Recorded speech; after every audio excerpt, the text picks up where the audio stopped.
तो level 1 was difficult for me to be honest, क्योंकि मेरा कोई बैकग्राउंड नहीं था, तो उस चीज को बेसिक्स प्रिपेयर करने में टाइम लगा, क्योंकि मैंने ये क्रैक करा था कि यार मोस्ट ऑफ द 180 क्वेश्चंस होते हैं सीएफए लेवल 1 में। उन 180 क्वेश्चंस में से मोस्ट ऑफ द क्वेश्चंस में कहीं ना कहीं फॉर्मूला इनडायरेक्टली पूछ लिया जाता है लास्ट मंथ स्ट्रैटेजी में। फर्स्ट थिंग की वो तो सबको ऐसा लगता है कि यार कुछ नहीं आ रहा है, तो दैट्स ओके। अगर वो लग रहा है तो मतलब सब सही चल रहा है, ठीक है। वो नहीं लग रहा है तो प्रॉब्लम है। तो मोस्टली मैंने देखा कि यार 4-5 लाख अगर जब तक लेवल 1 क्लियर नहीं करते, ठीक है, और मैं ये मान रहा हूँ कि यार आप टियर 3 कॉलेज से हो, आपकी बेसिक्स भी खराब है। बेसिक्स आपको लगता है बट ऑन जेन्युइनली आपकी खराब है, ठीक है, आपके लगने से नहीं मिल रहा पैसा। कुछ लोग की प्रोफाइल नहीं भी थी, उन लोगों ने आके लिंक्डइन पे बनाई। तो लिंक्डइन इज वेरी इंपॉर्टेंट। आप नहीं हो तो आ जाओ। अगर आपको जॉब चाहिए तो इंस्टाग्राम से आपको लिंक्डइन यूज करना है, सिंपल इज दैट। क्लियरली लिखा हो आप क्या करते हो क्या नहीं करते हो। अगर आप सीएफए लेवल 1 कैंडिडेट हो तो वही लिखना। अगर आपको लिखना है तो जरूरी नहीं कि लिखना है, आप नीचे एजुकेशन सेक्शन में भी वो लिख सकते हो, बट फालतू की बातें नहीं लिखनी है कि एस्पिरेंट ये वो नहीं। एस्पिरेंट कुछ नहीं होता है। सबसे पहला क्वेश्चन तो ये होना चाहिए कि सीएफए देनी नहीं देनी है, ठीक है।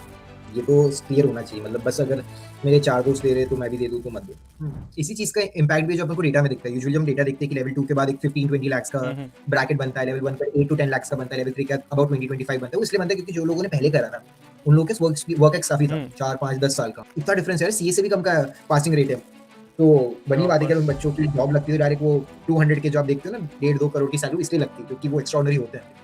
बट उससे डिफिकल्ट होता है। क्यों डिफिकल्ट होता है? क्योंकि फॉर एग्जांपल अगर मॉक में तुम्हें ऐसा लगा कि 3 क्वेश्चंस बहुत डिफिकल्ट है, बिल्कुल समझ नहीं आया, तो मेन पेपर में हो सकता है 5 या 6 हो। That number can be double as well. वो टफ होता है, बट मॉक में बहुत इजी क्वेश्चंस भी होते हैं। सॉरी, रियल पेपर में इजी क्वेश्चंस भी होते हैं जो मॉक से भी इजी होते हैं। और फिर आजकल मैं तो बहुत सारी मतलब यूएस में स्पेशली अगर आप सीएफए लेवल 3 भी करो कोई फर्क नहीं पड़ता, क्योंकि इनके पास इतनी टॉप नॉच यूनिवर्सिटीज, लाइक ये वर्ल्ड की बेस्ट यूनिवर्सिटीज है ना, वॉटन है, कोलंबिया है, हार्वर्ड है, स्टैनफोर्ड, मतलब लाइन लगा लो आप। तो सीएफए तो बहुत ही छोटा हो गया ना। सोचो कि सीएफए का पास रेट चल रहा है ऑन एन एवरेज 45 to 50%। तो सीएफए मतलब बहुत से लोग लगता है कि बस अब कर लिया कोई फायदा नहीं, बहुत फायदा है भाई। कल को जब मार्केट बढ़ेगा तब आपके पास एक्सपीरियंस भी होगा और एग्जाम भी क्लियर होगा। शेयर देखो ना, आपने किसी कंपनी का शेयर लिया है और काम कोई और कर रहा है, कितनी कमाल की चीज है। वहाँ इलॉन मस्क काम कर रहा है, टेस्ला होल्ड कर रहा हो, वो दिन रात मेहनत कर रहा है 24 आवर्स में, ये स्पेस भेजो, रॉकेट भेजूगा, ये कार बनाऊंगा, और आप बस चिल कर रहे हो। बहुत सारे लोग को ऐसा लगता है कि यार 10-12 तो कुछ नहीं होता है, कॉलेज कुछ नहीं होता है, लाइफ नॉलेज होना चाहिए, फालतू बात, बुलशिट। कुछ ऐसा नहीं है। अगर आप स्मार्ट, आप पढ़ते हो, आपने पढ़ाई करी है, मेहनती हो, तो आपके 10th में मार्क्स होंगे, 12th में भी होंगे, कॉलेज में भी होंगे, सीएफए में भी होंगे, इन जनरल लाइफ में। यही गोल है कि बेस्ट टू बेस्ट जगह जाके काम करना है, तो फिर वो अभी इंडिया में पॉसिबल नहीं, फिर तो आपको यूएस आना ही पड़ेगा। एक बहुत अच्छी चीज है कि ना टाइमर स्टार्ट कर दिया करो। क्यों? जैसे मैं करता था कि टाइमर स्टार्ट है, अगर मैं उठा अपनी चेयर से तो टाइमर बंद, और मैं अगर चेयर पे बैठा हूं मैं तो भी, अगर मैंने इंस्टाग्राम खोल लिया या मैं कुछ और करने लगा तो भी टाइमर बंद है। तो आपको पता चलेगा कि 300 आवर्स बहुत ज्यादा टाइम होता है। So, hi Sanidhya, how are you? I am good, how are you Tejas? I'm also fine. So, you just gave level 3 recently. So, how was your experience in the exam? It was good and it was different, क्योंकि first of all level 1 level 2 से थोड़ा different था। उसमें return भी होता है 50%, MCQ मतलब विनियट्स होता है, तो उस वे में डिफरेंट था। सेकंड, जब हम प्रिपेयर मतलब लेवल 1 लेवल 2 प्रिपेयर कर रहे थे, वैसा लग रहा था कंटेंट बहुत सारे कैसे कवर अप होगा। लेवल 3 में दूसरा इशू था कि कंटेंट लिमिटेड है, क्योंकि आपको पता सब है, आपने सब पढ़ लिया लेवल 1 लेवल 2 में, लेकिन क्वेश्चंस डिफिकल्ट है, तो उनको पूछने का तरीका अलग है। कि वो सीएफए इंस्टीट्यूट अजम्पशन लेके चलता है कि आपको सब आता है, कि आपने लेवल 1 लेवल 2 क्लियर किया है तो आपको ये चीजें आती ही होगी।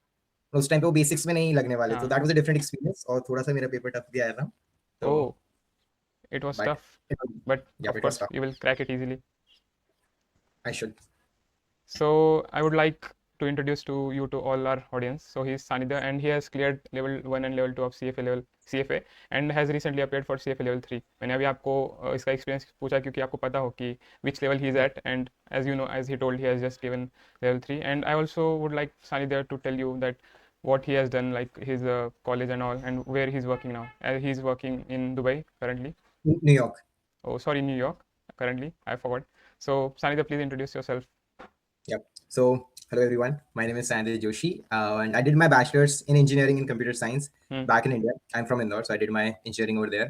और उस पूरे टेन्योर में मुझे समझ आ गया था कि coding is not my cup of T. मुझे ज़्यादा इंटरेस्ट फाइनेंस में आने लगा था, तो आई थॉट कि I should do my masters in finance. I came to university of Notre. It's really good university in Indiana in USA.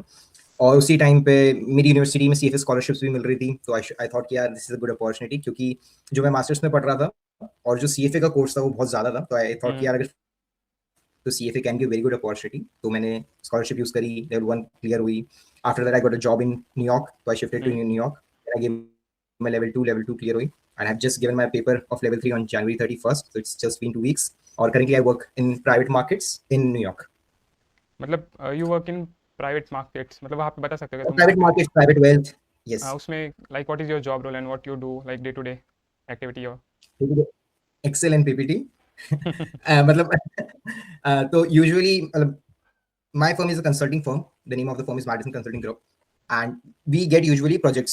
और जो firms होती है, they are like private bank होगी, या तो private wealth firm होगी, या asset management firm होगी, और फिर depending on कि उस project में उनको क्या requirements, क्या चीजें चाहिए, उस हिसाब से वो project depend होता है। तो वो मतलब it's more on a private market side, जहाँ पे हम private instruments के साथ deal कर रहे हैं।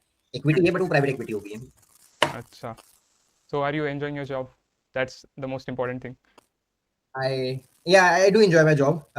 क्योंकि I'm the only junior guy in my team, so it's really good Okay. that I get an opportunity to learn a lot from senior people.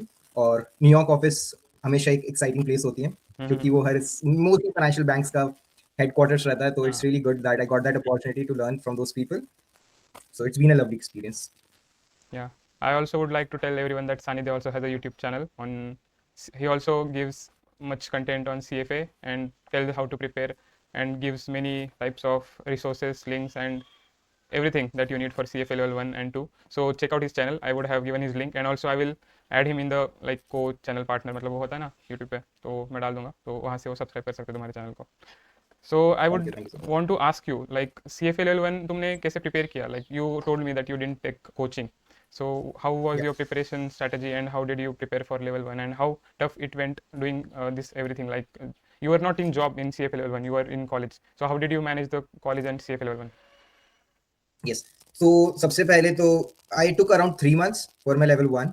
मैं मास्टर्स स्टार्ट हो गया था, लेकिन my masters was in management, मेरा major finance था, तो ऐसा नहीं कि पूरा प्रोग्राम ही फाइनेंस के सराउंड था, तो बट मैंने टाइम वैल्यू ऑफ मनी, जो बेसिक कांसेप्ट्स होते हैं वो सीख लिए थे। So the first preparation, first goal was to understand the basics, accounting, economics, क्योंकि मेरा इंजीनियरिंग बैकग्राउंड है, तो कभी वो चीजें पढ़ी नहीं थी, that was a tough part for me. Quantity methods was easy, cooperative ratios easy था, क्योंकि वो कहीं ना कहीं पढ़ा हुआ था, तो वो सब्जेक्ट्स इजी थे थोड़े से। डिफिकल्टी स्पेशली एफएसए में थी और फिक्स इनकम और डेरिवेटिव्स में थी मुझे। तो प्रिपरेशन यही थी कि इन 3 मंथ्स फर्स्ट पहले सारी चीजें कंप्लीट करनी है एटलीस्ट वन टाइम, यार कंसेप्ट सारे एक बार देख लियो। Second goal was to do all the questions curriculum के। मेरा मतलब मैंने कोई प्रेप प्रोवाइडर नहीं लिया था, तो मुझे पता था कि यूट्यूब पे जितने फ्री रिसोर्सेस हैं उसको लेवरेज करना है, और जो करिकुलम के क्वेश्चंस है उसको करना ही करना है, मतलब उसमें कोई डाउट नहीं था। तो ब्लू बॉक्सेस हो गए, एंड ऑफ चैप्टर क्वेश्चंस हो गए, उनको करा। तो लास्ट 20 डेज के पहले ये मेरी पूरी प्रिपरेशन कंप्लीट थी कि कंसेप्ट भी एक बार आते हैं और क्वेश्चंस भी हो गए। और मेरी एक आदत है कि मैं नोट्स पूरी ऐसे बुक्स जैसी नोट बनाता हूँ, ऐसा नहीं कि वो एक बुक होती है अपने आप में।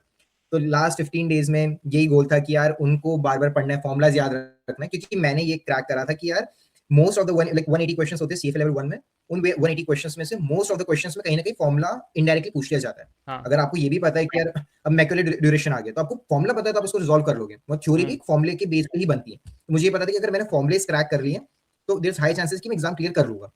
अच्छा. और लास्ट 7-8 डेज में एक चीज मुझे और क्लियर थी कि एथिक्स करना है। 27 क्वेश्चंस आते हैं उसके फर्स्ट में, फर्स्ट सेक्शन सबसे अच्छा एथिक्स से होता है, तो अगर एथिक्स अच्छा गया तो पेपर अच्छा जाएगा। तो ये जो 2-3 चीजें थी, ये मेरे लिए वर्क करेगी, फॉर्मुलाज पढ़ना, एथिक्स करना और क्वेश्चंस को बार-बार प्रैक्टिस करते रहना। इवन आता है तो भी करता था, और गलत होता था तो भी ये कि क्यों गलत हुआ है। तो उन चीजों ने जेन्युइनली मुझे हेल्प करा लेवल 1 में। और क्यों सही हुआ है वो भी देखना पड़ता है। हाँ, क्यों सही हुआ वो भी देखना पड़ता है, that was an important thing. मैं तो मेरे एग्जाम में जब फर्स्ट सेक्शन एथिक्स का आया आई वाज वेरी हैप्पी कि आई नो एवरीथिंग लाइक मैं 80 समझो 100 क्वेश्चन थे उसमें से 70 तो इजीली मैंने कर लिए थे, बस 20 में डाउट था। अगर आपका एग्जाम ही वैसे स्टार्ट हो रहा है तो आपका कॉन्फिडेंस नेक्स्ट लेवल पे चला जाता है एग्जाम में। पता तो रहता है सबको एथिक्स कि एथिक्स से ही स्टार्ट होने वाला है। सो एथिक्स पे फोकस करना चाहिए to build your confidence in the exam as well. So that's must, 20% of that you should focus on ethics. And how was your preparation strategy for level 2, क्योंकि level 1 से level 2 बहुत different है, तो level 2 के लिए तुमने coaching भी नहीं ली थी। सो how did you prepare for level 2 and like compare level 1 difficulty to level 2 and level 3? How would you rate level 1, level 2 and level 3? तो level 1 was difficult for me to be honest, क्योंकि मेरा कोई background नहीं था, तो उस चीज को प्रिपेयर, बेसिक्स प्रिपेयर करने में टाइम लगा था। लेवल 1 इज लाइक सब पढ़ना है, सब ब्रॉड, बस कंसेप्ट पता होना चाहिए, डिटेल में नहीं भी पता होगा यूल बी फाइन, बट आपको ये पता होना चाहिए कि बॉन्ड क्या होती है, डेरिवेटिव्स क्या होते हैं, उतनी बेसिक्स होनी चाहिए। तो लेवल 1 वाज डिफिकल्ट क्योंकि बैकग्राउंड नहीं था। लेवल 2 जेन्युइनली ज्यादा डिफिकल्ट है लेवल 1 से, इसलिए वो लेवल 2 है। और लेवल 2 में एक और डिफरेंट चीज होती है कि अब वन वर्ड एमसीक्यू नहीं है, इट्स अ फुल विनेट आता है, अनसिन पैसेज टाइप, उसमें से 3-4 एमसीक्यूज होते हैं जो आपको आंसर करना है। Level 2 was much more difficult, derivatives difficult है, फिक्स इनकम डिफिकल्ट है, उसमें कुछ सब्जेक्ट्स इजी भी है, बट मोस्टली अगर आपका लेवल 1 का बेसिक्स है तो उसके ऊपर ही लेवल 2 डेवलप होगा। ये लेवल 3 का और लेवल 1 और लेवल 2 की एक चीज सेम है कि लेवल 1 पे जहां खत्म हुआ वहीं से लेवल 2 स्टार्ट होगा, जहां लेवल 2 खत्म होगा वहां से लेवल 3 स्टार्ट होगा। तो लेवल 2 में ये डिफिकल्टी मेरे लिए ज़्यादा थी। बट एक चीज़ जो मेरे लिए वर्क करी थी वो ये था कि यार ज़्यादा से ज़्यादा क्वेश्चंस प्रैक्टिस करना। लेवल 1 में अगर हम नोट्स भी पढ़ रहे हैं या फॉर्मूला भी याद रख रहे हैं तो आंसर सही आ रहे थे क्योंकि वो वन वर्ड होता है तो आता है तो नहीं आता है। लेवल 2 में ऐसा नहीं होता, आपको थोड़ा-सा सोचना पड़ेगा, मतलब आपको 2-3 कांसेप्ट एक साथ लगाने पड़ेंगे। कि जैसे अब फिक्स इनकम में होता है, अगर कोई पुटेबल बॉन्ड है, अब इंटरेस्ट रेट चेंज हुआ तो उसपे क्या फ़र्क पड़ेगा? तो आपको पहले बॉन्ड कॉल क्या होती है, फिर पुटेबल कॉलेबल बॉन्ड क्या होती है, फिर इंटरेस्ट रेट, तो वो 2-3 कांसेप्ट एक साथ पता होने चाहिए। तो लेवल 2 इज़ डिफिकल्ट जेनुइनली, और बहुत सारे लोगों को सबसे ज़्यादा डिफिकल्ट लगती है। बट मुझे लगता है लेवल 3 सबसे ज़्यादा डिफिकल्ट है, क्योंकि उसमें लिखना है, ठीक है? जब एमसीक्यू रहता है ना कुछ आप मार्क कर सकते हो। प्रोबेबिलिटी आ जाती है और कुछ आइडिया लगता है कि अच्छा आंसर अगर है तो इन तीनों में हाँ, से एक होगा। बट वो लेवल 3 में एलिमिनेट लेवल हो 3 में जाते नहीं हैं, हो तो सकता। आता है तो नहीं। हाँ, मतलब या तो आप सही आंसर लिखोगे तो गलत लिखोगे। मतलब कुछ ऐसा नहीं कि स्टेप मार्किंग है कि हमने क्वेश्चन लिख दिया तो मार्क्स मिल जाएंगे। जो हमें इंडिया में यूजुअली यूनिवर्सिटी एग्जाम्स होते हैं कि क्वेश्चन ही लिख के आ जाओ, सेम कॉपी कर लो, मार्क्स मिलेंगे। लेवल 3 में नहीं होता ऐसा। तो level 3 is much more difficult as compared to level 2। ये मेरा पर्सनल ओपिनियन है। और लेवल 3 के लिए भी सेम प्रिपरेशन यही थी कि यार जितना फ्री लेक्चर्स यूट्यूब पे मिल जाए, लेवल 2 लेवल 1 प्रिपरेशन तीनों में मेरी सेम ही है। ज़्यादा से ज़्यादा क्वेश्चंस करना है और जितना फ्री रिसोर्सेज उसको लेवरेज करना है, और कुछ उसमें डिफरेंस नहीं है। बट मुझे लगता है थोड़ा-सा अगर if you can take prep provider, मुझे बस नहीं लेना था। It was not a financial reason, but नहीं लेना था, मुझे खुद ही करना था। बट आप ले सकते हो तो इट्स ऑलवेज गुड कि you should go for a prep provider. तो अगर ओके। आप कर सकते हो तो यू शुड डेफिनिटली गो, क्योंकि आपका टाइम बचाएगा। अगर आप फुल टाइम काम कर रहे हो, it's very difficult to manage studies and full time. I always suggest कि प्रेप प्रोवाइडर के साथ जाना चाहिए, because the value you are putting, the time you are putting should not go waste just because you didn't study correctly या prep provider नहीं लिया, आपका बहुत टाइम जा रहा है बस रिसोर्सेज ढूंढने में, तो वैसा नहीं होना चाहिए। You should have a like path to crack the exam. आप प्रेप प्रोवाइडर नहीं लोगे तो कंफ्यूज होंगे कहाँ से रिसोर्सेज कौन से यूज़ करूँ, और वो सब कन्फ्यूजन में तुम्हारा आधा टाइम चले जाएगा, तो दैट्स नॉट गुड। कुछ लोग होते हैं सानिध्य जैसे जो सब कुछ कर सकते हैं रिसोर्सेज भी मतलब ढूंढ मेरा सकते हैं। गोल है यार, इट्स अ हम्म, गोल कि मुझे ऐसा लगता है कि मैं तीनों लेवल बिना प्रेप प्रोवाइडर के क्लियर करना चाहता हूँ, कि अगर मैं कर सकता हूँ तो कोई और भी कर सकता है। कि किसी को अगर फाइनेंशियल इशू है, कोई नहीं, किसी को हम्म, लगता है कि नहीं ले सकता प्रेप प्रोवाइडर, तो उसको एक एग्जांपल तो क्या इस इंसान ने किया है तो मैं भी कर लूंगा। वही एक कारण था, और मैंने अभी तक सिर्फ $400 ही स्पेंड करे एग्जाम में, क्योंकि उसके बाद सब वो एम्प्लॉयर्स पेड अच्छा। एग्जाम फीस थी, तो वो भी एक कारण है कि कितने हम्म। सस्ते में आप क्लियर कर सकते हो। Of course it's very possible without prep provider, but you need to know yourself कि आपको वो होगा या नहीं, आप वो कर पाओगे या नहीं, वरना थोड़े पैसे डालना इज़ वर्थ इट। जैसे डेफिनेटली। सानिध्य को पता था कि he can do it without a prep provider, so you should also know if you can और यू कैन। जैसे मुझे पता है कि मैं प्रेप प्रोवाइडर के बिना कर ही नहीं सकता, क्योंकि मुझे रिसर्च से ढूंढने में टाइम नहीं लगाना है, मुझे और भी मतलब जॉब है, साथ में मेरा कॉलेज है, वो सब करना है। तो I will go with a prep provider, providing मेरे पास पैसे हैं देने के लिए, and I will study the way they tell. Like मुझे सारे कंसेप्ट क्लियर हो जाएंगे, रिवीजन के लिए भी टाइम अच्छा खासा मिल जाएगा। सो इट्स अपॉन यू कि आपको समझना है कि आप कौन से रूट से जाना चाहते हो।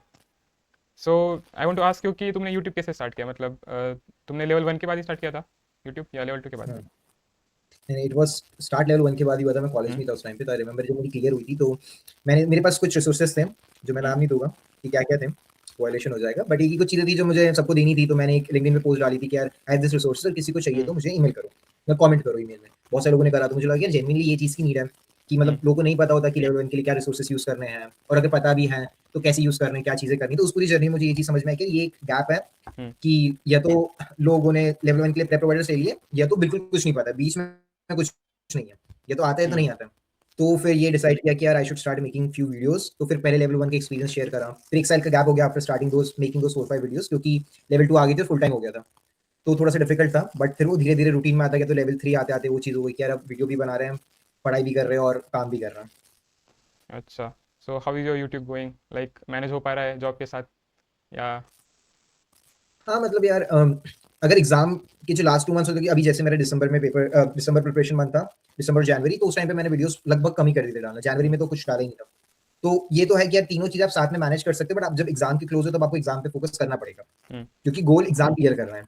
आप यूट्यूब बना रहे हो, वो इट्स अ गुड थिंग, आप आगे ग्रो होगी, वो चीज़ एक साइड बाय साइड है। अब एक मिशन है, आप चाहते हो कि आप ज़्यादा से ज़्यादा लोगों तक पहुँचो, बट अगर लेवल ही क्लियर नहीं होगे तो फिर डज़न्ट मैटर कि ऑन आप कितनी व्हाट वीडियोज़ बना बेसिस रहे यू हो। Will make videos? हाँ, मतलब बहुत सारे लोग हैं जो बनाते हैं, उसमें कोई बुरी बात हम्म, नहीं है, क्योंकि एक ओपिनियन होती है चीज़ों को लेके। हम्म, हमारा तो हमारे सर बनाते हैं, वो सीफए लेवल पढ़ाते भी हैं। बट उनको उस चीज़ का नॉलेज, उन्होंने पढ़ाई हम्म, पढ़ाई करी हुई है, काम करा हुआ है इतने साल से, तो उस चीज़ में कोई दिक्कत नहीं। बट अगर वी आर वेरी न्यू, तो इट्स इम्पोर्टेंट कि यार अभी हम अर्ली स्टेज पे सीएफए को ज़्यादा फोकस करें as compare to giving focus on YouTube. तो वो गोल तो क्लियर है कि यार पहले पेपर क्लियर कर लो। हाँ, तो it's obviously very hard to like दोनों मैनेज करना, वीडियोस रिकॉर्ड करना फिर एडिट करना, साथ में जॉब भी करना, क्योंकि मेरे भी अभी बहुत फ्रीक्वेंसी कम हो गई है जब से मैं जॉब में आ गया हूँ। पहले तो मैं हर 3 दिन में एक वीडियो डालता था, अभी 5 डेज़ में एक वीडियो डालना भी बहुत मुश्किल हो जाता है। So it's difficult but we have to manage it. मतलब ये मैं सिर्फ हाँ यूट्यूब को के लिए नहीं बोल रहा, जो लोग कॉलेज भी कर रहे हैं, जॉब भी कर रहे हैं साथ में, तो यू हैव टू मैनेज, क्योंकि ऐसी लाइफ होती है, तो जितना तुम स्ट्रगल करोगे उतना बेटर रिजल्ट मिलेगा तुम्हें बाद हाँ। में। अगर आप इन्वेस्टमेंट बैंकिंग या कुछ इक्विटी रिसर्च हम्म। के डीप रोल्स में होंगे जहाँ पे बहुत ज्यादा कमिटमेंट है आवर्स की, तो इट इज पॉसिबल कि आप यूट्यूब वीडियोस बना सकते हो। बट अगर वो है तो always give priority to your work, क्योंकि काम हम्म। अच्छा आएगा तो वीडियो बाद में बन जाएगी, क्योंकि एक्सपीरियंस ही तो शेयर कर रहे हैं हम।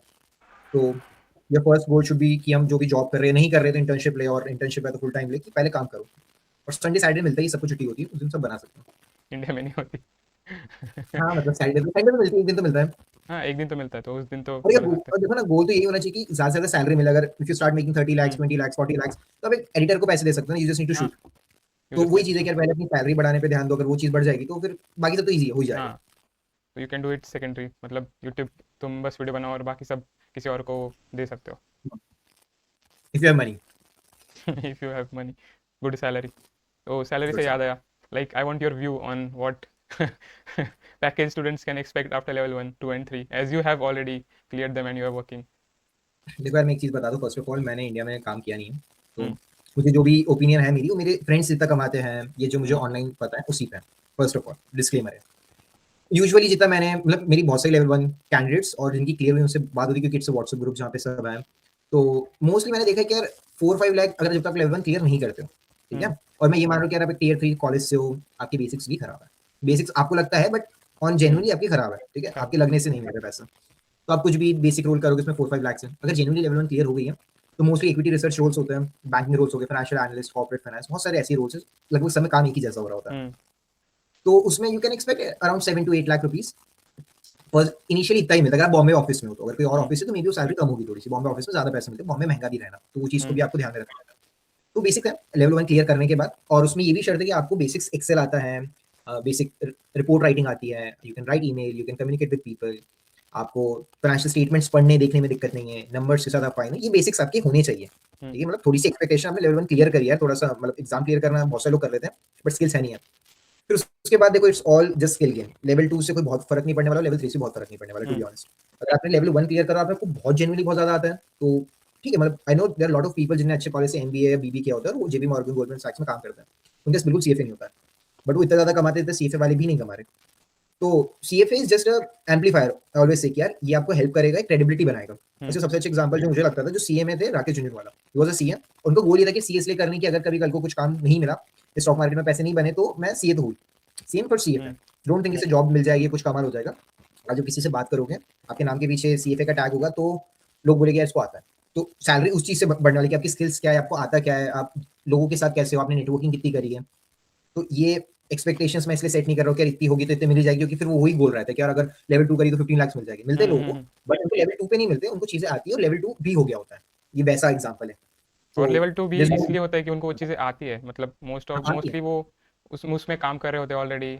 मतलब अभी तो बहुत रिसेंटली लाइक न्यूबीज ने स्टार्ट किया, मतलब जो कॉलेज में कर रहे हैं, पहले तो वही करते थे जो जिनका ऑलरेडी एक्सपीरियंस है, लाइक एवरेज एज उसमें बहुत ज़्यादा होता था। हम्म। अभी तो सीएफए इंस्टीट्यूट ने वो कम कर दिया एज ब्रैकेट, इसलिए मोस्टली वो लोग कर रहे हैं अभी जिनका नहीं हुआ है कॉलेज भी और उनको प्रैक्टिकल और एक्सपीरियंस नहीं है। देखो ना, इसी चीज का इम्पैक्ट भी जो अपन को डेटा में दिखता है। यूजुअली हम डेटा देखते हैं कि लेवल 2 के बाद एक 15-20 लाख का हम्म। ब्रैकेट बनता है, लेवल 1 का 8 टू 10 लाख का बनता है, लेवल 3 का अबाउट 20-25 बनता है। वो इसलिए बनता है क्योंकि जो लोगों ने पहले करा था, उन लोगों के वर्क एक्स काफी था, हम्म। 4-5-10 साल का। मैंने बहुत सारे सीफे लेवल 3 देखे जिनके पास 5 साल का एक्सपीरियंस था, वो तब लेवल 3 दे रहे होते हैं, और फिर चार्टर होल्डर देते मिल जाते, क्योंकि एक्सपीरियंस इतना था।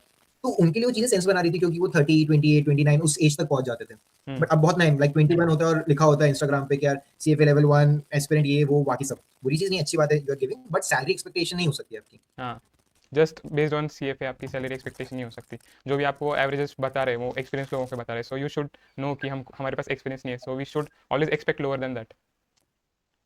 हमेशा। अगर आप क्योंकि बहुत ही एक्स्ट्रॉर्डिनरी हो, आपके पास बहुत स्किल्स है, आपको बहुत कुछ आता है, तो वो तो आपके इंटरव्यू में पता चल जाएगा, जो इंटरव्यू ले रहा है, तो वो आपको ऑफ कोर्स सैलरी ज़्यादा ऑफर करेगा। अगर आप जेन्युइनली एक्स्ट्राऑर्डिनरी हो और आप बहुत स्मार्ट हो ना, तो आपका को अच्छा कॉलेज में मिल जाएगा। क्योंकि हम्म। ऐसा तो होगा नहीं आप पढ़ने में अच्छे हो, अगर कोई किसी को पता ही नहीं चल रहा कि आप बहुत स्मार्ट हो, है ना? मतलब एक है वेब सीरीज है यहाँ पर, सूट्स करके, बहुत सारे लोगों ने देखी होगी। हम्म। उसमें एक माइक्रोस करके कैरेक्टर, उसको सब मतलब जो पढ़ता है उसको याद हो जाता है। अगर आप सही में नर्ड हो, जीनियस हो, तो कब तक छुपेगा? कभी तो किसी को पता चल ही हम्म। जाएगा कि आपको बहुत ज्यादा आता है। एग्जाम में पता चल जाएगा, कॉलेज में, स्कूल में, सीएफए में, कि आप 100 ऑन 100 बिल्कुल फुल ऑन फुल मार्क्स आ जाएंगे। तो अगर आप वो हो तब फिर कहानी बहुत डिफरेंट है, बट आई थिंक वो बहुत सारे लोग नहीं है। सब एवरेज ही लोग हैं, जो हमें किसी को थोड़ा ज्यादा आता है, किसी को थोड़ा सा कम आता है, और लक भी होता है लेवल 1 में। तो इट्स मोर लाइक यार हाँ। आप मेक श्योर करो कि आपका आप बैकग्राउंड कितना अच्छा कर सकते हो विद सीएफए। लेवल 1 तो मुझे बहुत बार लगता है कि प्रोबेबिलिटी गेम है। जितना आप बेटर क्वेश्चंस को मार्क कर सकते हो एग्जाम में, मतलब ऑप्शन तो आपको बस 3 होते हैं, तो आपको बस बेस्ट आंसर के पास में रहना है। आप जितना बेस्ट आंसर सिलेक्ट कर सकते हो, उतना आपको प्रोबेबिलिटी बढ़ जाता है एग्जाम क्लियर करने का। अगर आपको एक्यूरेट आंसर पता भी नहीं है लेकिन आप बहुत पास में जा रहे हो, और अगर आपको फॉर्मूला वैसे भी पता है, तो आप कुछ भी करके वो एक्यूरेट आंसर ला दोगे। सो आपको बस फॉर्मूलाज पे फोकस करना है, जैसे सानिध्य ने बताया। और थेरी भी काफ़ी है, बट वो एथिक्स में है, और कुछ सब्जेक्ट हैं जहाँ पर फॉर्मूला ज़्यादा नहीं है। सो CFA लेवल 1 प्रिपेयर करने ऑल्टरनेट के में लिए। नहीं है, ऑल्टरनेट इन्वेस्टमेंट में नहीं है, एथिक्स में हाँ। नहीं है, कॉर्पोरेट शेयर में नहीं है। बट देखो फिर वही वाली बात है ना कि लेवल 1 क्लियर करना इसलिए भी आसान है क्योंकि ये सभी है, मतलब कि हुँ, 3 में से क्वेश्चन सही होगा, फॉर्मूला है, एथिक्स के हुँ, भी लिमिटेड क्वेश्चंस होते हैं। इसलिए लेवल 2 लेवल 3 की ज्यादा रिस्पेक्ट है। आज के लेवल 1 की रिस्पेक्ट कम होती जा रही है बहुत इन कम हो रही जनरल, है। क्योंकि क्लियर करना बहुत ईजी हो गया ना। बट लेवल 2 लेवल 3 थोड़ा सा डिफिकल्ट है। और फिर आजकल मैं तो बहुत सारी, मतलब यूएस में स्पेशली, अगर आप सीएफए लेवल 3 भी क्लियर हो कोई फर्क नहीं पड़ता, क्योंकि इनके पास इतनी टॉप नॉच यूनिवर्सिटीज, लाइक ये वर्ल्ड की बेस्ट हुँ, हुँ, यूनिवर्सिटीज है ना, वॉटन है, कोलंबिया है, हार्वर्ड है, स्टैनफोर्ड, मतलब लाइन लगा लो आप। तो सीएफए तो बहुत ही छोटा हो गया ना। सोचो कि सीएफए का पास रेट चल रहा है ऑन एन एवरेज 45 टू 50%, हुँ, कम भी होता है तो 40 टू 43 आता है किसी भी लेवल में देख लो। और वहाँ के मतलब एक्सेप्टेंस रेट है, अगर कॉलेज में आपको एंट्री लेनी है तो 4%, 2%, 5%, इतना डिफरेंस है। सीए से भी कम का पासिंग रेट है। तो बनी ऑफ बात है कि कोर्स। उन बच्चों की जॉब लगती है डायरेक्ट, वो 200 के जॉब देखते हो ना, 1.5-2 करोड़ की सैलरी इसलिए लगती है क्योंकि वो एक्स्ट्रॉर्डनरी होते हैं। हुँ। सो लाइक वो देख के लोग एक्सपेक्टेशन ना बनाएँ कि उन्होंने भी लेवल 2 किया है, लेवल 2 करने के लिए की वजह से उनकी सैलरी उतनी है। उन्होंने ऑलरेडी कुछ किया है जिसकी वजह से उनकी सैलरी उतनी है। हम्म। CFA level 2 is just an add on, जो उनको लाइक करियर में हेल्प कर रहा है, मे बी इंक्रीमेंट के लिए या फिर कुछ और, या भी नॉलेज मैं गेन एक करने एक के लिए भी एग्जांपल करते हैं शेयर काफ़ी लोग करूंगा फिर। कि मैं, हुँ, नहीं मैं एक बोल रहा था कि मैं एक इंसान की एग्जांपल शेयर करूंगा। इज मतलब उसका भी टेक बैकग्राउंड है, और मैं बता दूं कि वो प्रोफाइल के बंदे आपको कंपटीशन होते हैं हुँ, कि ही उसकी जे और एक जे एग्जाम होती है आईआईटी के लिए, है ना। तो हुँ, उसकी ऑल इंडिया रैंक 3 थी उसमें, 10-15 लाख लोग देते, 3 is a very big number, है ना। हुँ, फिर उसका आईआईटी बॉम्बे का कंप्यूटर साइंस, वो इंडिया का नंबर 1 है, मतलब नंबर 1 बेस्ट सीएस वही होता है, वो है, ठीक है। फिर उसने मॉर्गन स्टैनली में काम किया, वो सीएफए लेवल 1 लेवल 2 भी क्लियर है, वो प्रिंसटन से क्वांट भी पढ़ रहा है। अब आप सोचिए ये कंपटीशन है आपका, ठीक है। हुँ, बैकग्राउंड देखो ना उसमें, आप देखोगे मैं भी सीएफए लेवल 2 और वो भी लेवल 2 है, बट लेवल 2 के साथ क्या क्या है, ऑल इंडिया रैंक्स है, आईआईटी हुँ, है, प्रिंसटन है, बेस्ट ऑफ द बेस्ट। तो फिर अब दोनों लेवल 2 को आप कंपेयर नहीं कर सकते ना स्किल लेवल पे। आप सोचो ऑफ उसकी कोर्स। स्किल्स और उसका नॉलेज कितना ज्यादा होगा। उसने मतलब उसका 50 लाख का पैकेज तो इंडिया में था, हुँ, और ये फ्रेशर पैकेज है उसका, ठीक है। आप सोच सकते हो कि कितना स्मार्ट आदमी रहेगा, तो आप उससे कम्पीट नहीं कर सकते। तो लेवल 1 लेवल 2 इसलिए भी बड़ी, लाइक बॉम्बे के अगर बड़ी बैंक्स होगी, न्यूयॉर्क ऑफिस हो गए, लंदन ऑफिस हो गए, इसमें लोग सीएफए नहीं देख रहे होते हैं, हुँ, हुँ, हुँ। क्योंकि फर्क ही नहीं पड़ रहा। बैकग्राउंड देखो उन लोगों का, मतलब उनको इतना आता है कि सीएफए शायद अच्छी बात है, सीएफए कुछ है भी तो। कुछ भी नहीं है, मतलब लेवल 1 तो लाइक बहुत ही बेसिक है फाइनेंशियल बहुत से लोग नहीं सिस्टम भी का। लिखते हैं, बहुत से लोग लिखते भी नहीं कि सीएफए क्लियर है हाँ। लेवल 1, क्योंकि हुँ। आता है एकदम। लेकिन अगर आपके पास कुछ भी नहीं है, देन इट कैन हेल्प, क्योंकि टियर 3 कॉलेज से होना, कुछ भी ना होना, और फिर CFA लेवल 1 होना is a better option than not having CFA। हाँ, ये चीज़ तो है। मैं हुँ, बाकियों क्या बोल रहा हूँ, मैंने खुद ने सीएफए लेवल 1 कैंडिडेट लिखा हुआ था, क्योंकि हुँ, मैं फाइनेंस बैकग्राउंड से नहीं आता, तो मुझे शो करना था कि मैं एग्जाम दे रहा हूँ, मेरा इंटरेस्ट है, तो लिख हुँ। सकते हो, बट डिपेंड किया कि स्टोरी क्या है। So I want to ask, like exam difficulty तुम्हें कैसी लगती है, जो प्रैक्टिस क्वेश्चंस हमें यहाँ पे मिलते हैं CFA के वेबसाइट पे, उससे कंपैरेटिवली जो CFA के एक्चुअली एग्ज़ाम क्वेश्चन होते हैं, उसमें कितना डिफरेंस है डिफ़िकल्टी का? बहुत ही सेम है या फिर थोड़ा हार्ड या ईज़ी है? डिफिकल्ट तो है, देखो मैं किसी को झूठ नहीं बोलूंगा, जो हम मॉक देते हैं ना सीएफए का, हुँ, ये काइंड ऑफ क्वेश्चन का फॉर्मेट वैसा ही होता है। बट हुँ, मतलब फॉर्मेट ये नहीं कि बिल्कुल बस नंबर से चेंज हो गए, फॉर्मेट के बहुत और भी तरीके हैं, मतलब यार इस टाइप का क्वेश्चन पूछा जाता है, ठीक है। यू गेट एन आइडिया कि यार किस चीज हुँ, को पूछ रहा है। तो ये चीज याद रखना कि अगर मॉक में 70% is always a good score, अगर वो आ रहा है तो मतलब you will be fine, high probability. But उससे डिफिकल्ट होता है, क्यों डिफिकल्ट होता है, क्योंकि फॉर एग्जाम्पल अगर मॉक में तुम्हें ऐसा लगा कि 3 क्वेश्चन बहुत डिफिकल्ट थे, बिल्कुल समझ नहीं आया, हुँ, तो मेन पेपर में हो सकता है 5 या 6 हो, ठीक है। That number can be double as well. वो टफ होता है, बट मॉक में बहुत इजी क्वेश्चंस भी होते हैं, सॉरी रियल पेपर में इजी पेपर क्वेश्चंस में। भी होते हैं जो मॉक से भी इजी होते हैं। तो दोनों होता है, ठीक है। बट ये कि बहुत सारे लोगों को ये होता है कि अगर हम मॉक दे रहे हैं सीएफए का लेवल, जो एक या दो मॉक्स मिलते हैं, हुँ, तो इट्स बेटर कि अगर आपको किसी प्रेप प्रोवाइडर का मॉक कैसे मिल जाए, है ना, जो डिफिकल्ट हो, आप उसकी प्रैक्टिस करोगे तो मेन पेपर शायद इजी लगे। हुँ, मॉक को ऐसे समझना है कि मॉक हम बस एक आइडिया लेने के लिए दे रहे हैं कि यार पेपर कैसे जाएगा। यार सीधे मॉक की डिफिकल्टी में मत जाओ, क्योंकि कितना डिफिकल्ट है कितना आसान है। हुँ, तो मॉक को ऐसे दो कि मैं 5 आवर्स एक जगह पे बैठ सकता हूँ, मैं बीच में हाफ एन आवर का ब्रेक लूंगा, मैं कोई फोन नहीं चलाऊंगा, क्योंकि पेपर में भी नहीं चलाना है, ठीक है। और मैं बस उस पूरे माहौल में रहना चाहता हूँ, ठीक है। उतना ही काम है मॉक का। और एक मॉक में बहुत सारे लोग मैंने ऐसे भी देखेंगे 50% है उन्हें पेपर में क्रेजी हुँ, स्कोर लाए, और ऐसे भी जिनके 80% है वो फेल भी हुआ। तो डजेंट मैटर कि मॉक का स्कोर अच्छा आ गया तो बिल्कुल एग्जाम अच्छी जाने वाली है। ऑफ कोर्स ऐसा भी नहीं होगा कि बिल्कुल आप बहुत खराब मॉक दोगे और बहुत अच्छा चलेगा। ये एग्जांपल था कि एक ऐसा बच्चा जिसके 50% है उसको क्लियर हो गया, डिमोटिवेट नहीं होना है। बट हुँ। 90% ऐसे बच्चे इनके 40-50% है तो मेन पेपर में भी फेल हुआ।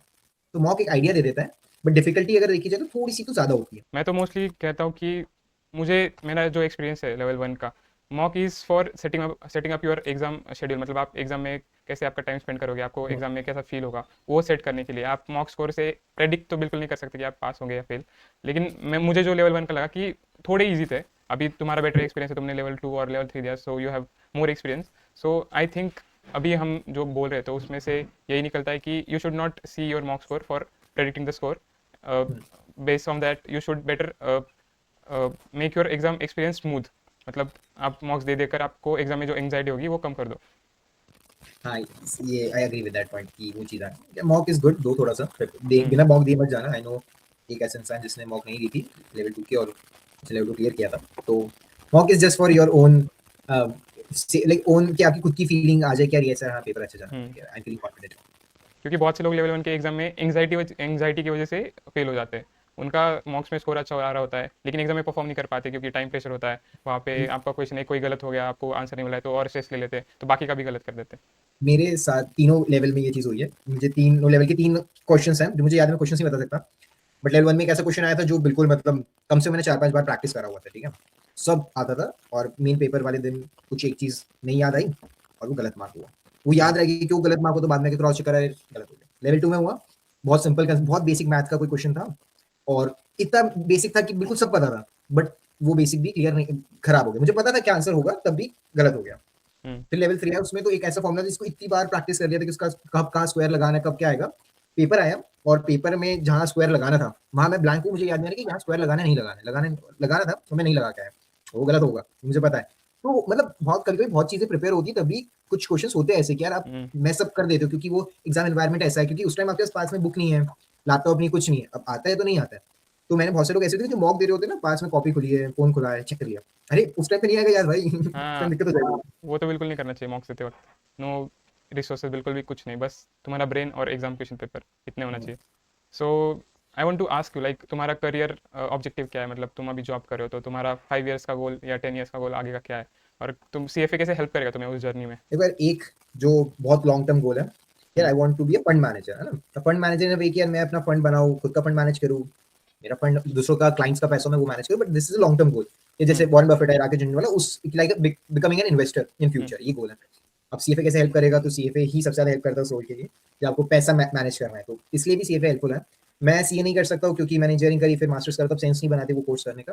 तो कुछ तो मुझे पढ़ना था ही जिससे मेरी पढ़ाई एकेडमिक वाला कंसेप्ट क्लियर हो जाए। हम्म, तो सीएफए उस तरीके से मेरे लिए वर्क करता है कि बेसिक्स पता ही नहीं है, मतलब अकाउंटिंग ही नहीं पता थी ना, तो सीपीए करने से अच्छा था कि सीएफए कर लूँ, क्योंकि फाइनेंस सीखने में आ जाएगा। तो ये सेकंड तरीका से सीएफए ने मुझे हेल्प करी। और थर्ड ऐसा था कि यार अब सीएफए करने के साथ साथ सिर्फ आप सीएफए नहीं सीखते हो, लोगों को लगता है कि हमने सिर्फ फाइनेंस सीख लिया कि अब हम बहुत अच्छा स्टॉक एनालिसिस कर सकते हैं। आप जब उसकी प्रिपरेशन में होते हो ना, तो आपका ब्रेन भी डेवलप हो रहा है, आपकी रीडिंग हैबिट भी डेवलप हो रही है, आपको इकोनॉमिक्स भी समझ में आ रही है, इंग्लिश भी सीखने को हम्म, मिलेगी। ठीक है, इंग्लिश के भी क्वेश्चन होते हैं कि आपको इंग्लिश वर्ड्स भी पता चलते हैं। इट्स नॉट जस्ट कि आप बस फाइनेंस पढ़ रहे हो, इंग्लिश भी पढ़ रहे हो, आप बेसिक जनरल नॉलेज भी पढ़ रहे हो, क्योंकि उसमें बहुत सारे ब्लू बॉक्स एग्जांपल्स होते हैं हम्म, कि 2008 फाइनेंशियल सबप्राइम मॉर्गेजेस में क्या हुआ, फिर टेस्ला के साथ क्या हुआ, एग्जांपल्स देते रहते हैं सीएफए। आपका जनरल नॉलेज भी बढ़ रहा है। तो I think CFA is not just finance का एग्जाम। अगर आप तीनों लेवल देते हो, कोई भी एग्जाम, सीएफए हो गया, सीएफपी हो गया, एसीसीए हो गया, कोई भी एग्जाम, तो बेसिक जनरल नॉलेज डेवलप हो जाएगा, इंग्लिश अच्छी हो जाएगी, कॉन्फिडेंस आएगा कि मैंने कोई एग्जाम क्लियर करी है। तो मुझे लगता है कि सीएफए उस सारी चीजों में मुझे बहुत हेल्प कर रहा है, तो शॉर्ट टर्म में वो चीजें मेरी रिजॉल्व हो रही है, और लॉन्ग टर्म गोल तो यही है कि पैसा मैनेज करना है, ग्रोथ करनी है, तो वो दोनों वैसे मैनेज हो जाएगा, शॉर्ट टर्म ये और long term goal. Fund manager तुम्हें प्राइवेट में करना है या फिर लाइक जो म्यूचुअल फंड के फंड मैनेजर होते हैं उनके जैसे करना है, या फिर प्राइवेट वेल्थ ही म्यूचुअल मैनेज फंड करना के चाहते जैसे तो नहीं करना है म्यूचुअल फंड जैसे तो नहीं करना है यार, मतलब कि मोस्टली इच्छा तो ये है कि खुद का पैसा ही मैनेज हो रहा हो, हो? हम्म, है ना? बट अगर उसको करने के पहले भी अगर मैं एक्सपीरियंस ले सकूँ यूएस में जब तक हूँ, क्योंकि US is the biggest and the best market. Chicago mercantile exchange है, न्यूयॉर्क ऑफिस तो है ही, यहाँ पे हर चीज ट्रेड हो रही होती है, मतलब हम्म, मैं जो सोच भी नहीं सकता हूँ। ठीक है, मतलब अगर मेरे जैसे पास में क्यूब पड़ा है तो ये भी ट्रेड हो रहा होगा, ठीक है? तो वो जो चीजें ना, वैसे कि यार अगर मैं खुद का पैसा भी मैनेज कर रहा हूँ, तो इट्स नॉट कि पब्लिक कर रहे हैं, प्राइवेट ही कर रहे हैं। नहीं, जो टाइप का इंस्ट्रूमेंट, अगर कल को जैसे एनएफटीज बहुत बढ़ गए, क्रिप्टो करेंसीज बढ़ गई, डिजिटल एसेट्स बढ़ गए, तो वो भी पार्ट ऑफ माई पोर्टफोलियो होना चाहिए। तो ऐसा कोई बायस नहीं है कि यार प्राइवेट या हम्म, पब्लिक ही है, बट जहाँ पैसा बनने की अपॉर्चुनिटी हो। और अभी जैसे मुझे लगता है कि इन फ्यूचर जाके इंडिया में हेज फंड्स भी बढ़ने चाहिए, क्योंकि अभी हमारे पास वो पीएमएस होते हैं, वो इक्विटी हम्म, फंड्स ही होते हैं एक तरीके से, वही म्यूचुअल फंड ही बनाते हैं, वो कुछ हेजिंग कर नहीं रहे होते हैं, हेज हम्म, फंड वाली ट्रेडिंग्स हो नहीं रही थी। तो मुझे लगता है कि वो इंडिया का फ्यूचर है, इंडिया का वो मार्केट बढ़ेगा, बॉन्ड मार्केट बढ़ेगा, ऑल्ट मार्केट बढ़ेगा। तो इन फ्यूचर शायद हेज फंड्स और ये जो चीजें ये इंडिया में बढ़ेगी, जेन्युइनली वो काम करेगी जो यूएस न्यूयॉर्क मार्केट्स में होता है, हम्म। मतलब कि हेज फंड का जो काम होता है। तो वो चीज़ है। इंडिया में अभी नहीं है क्योंकि लोगों को अवेयरनेस भी नहीं है उस प्रोडक्ट्स की, क्योंकि बहुत से लोग अभी म्यूचुअल फंड्स में भी इन्वेस्ट नहीं करते, उनको तो हेज फंड्स और वो सब तो दूर की बात है। सो जब लाइक डिमांड ग्रो होगी, जब एच बढ़ेंगे और डिमांड आएगी, तब इन प्रोडक्ट्स की भी और डिमांड आएगी, और ऑफ कोर्स उसमें करियर प्रोस्पेक्टस बहुत अच्छा है। Agree with that point. India will be and is the fastest growing market, वो रहेगा हमेशा।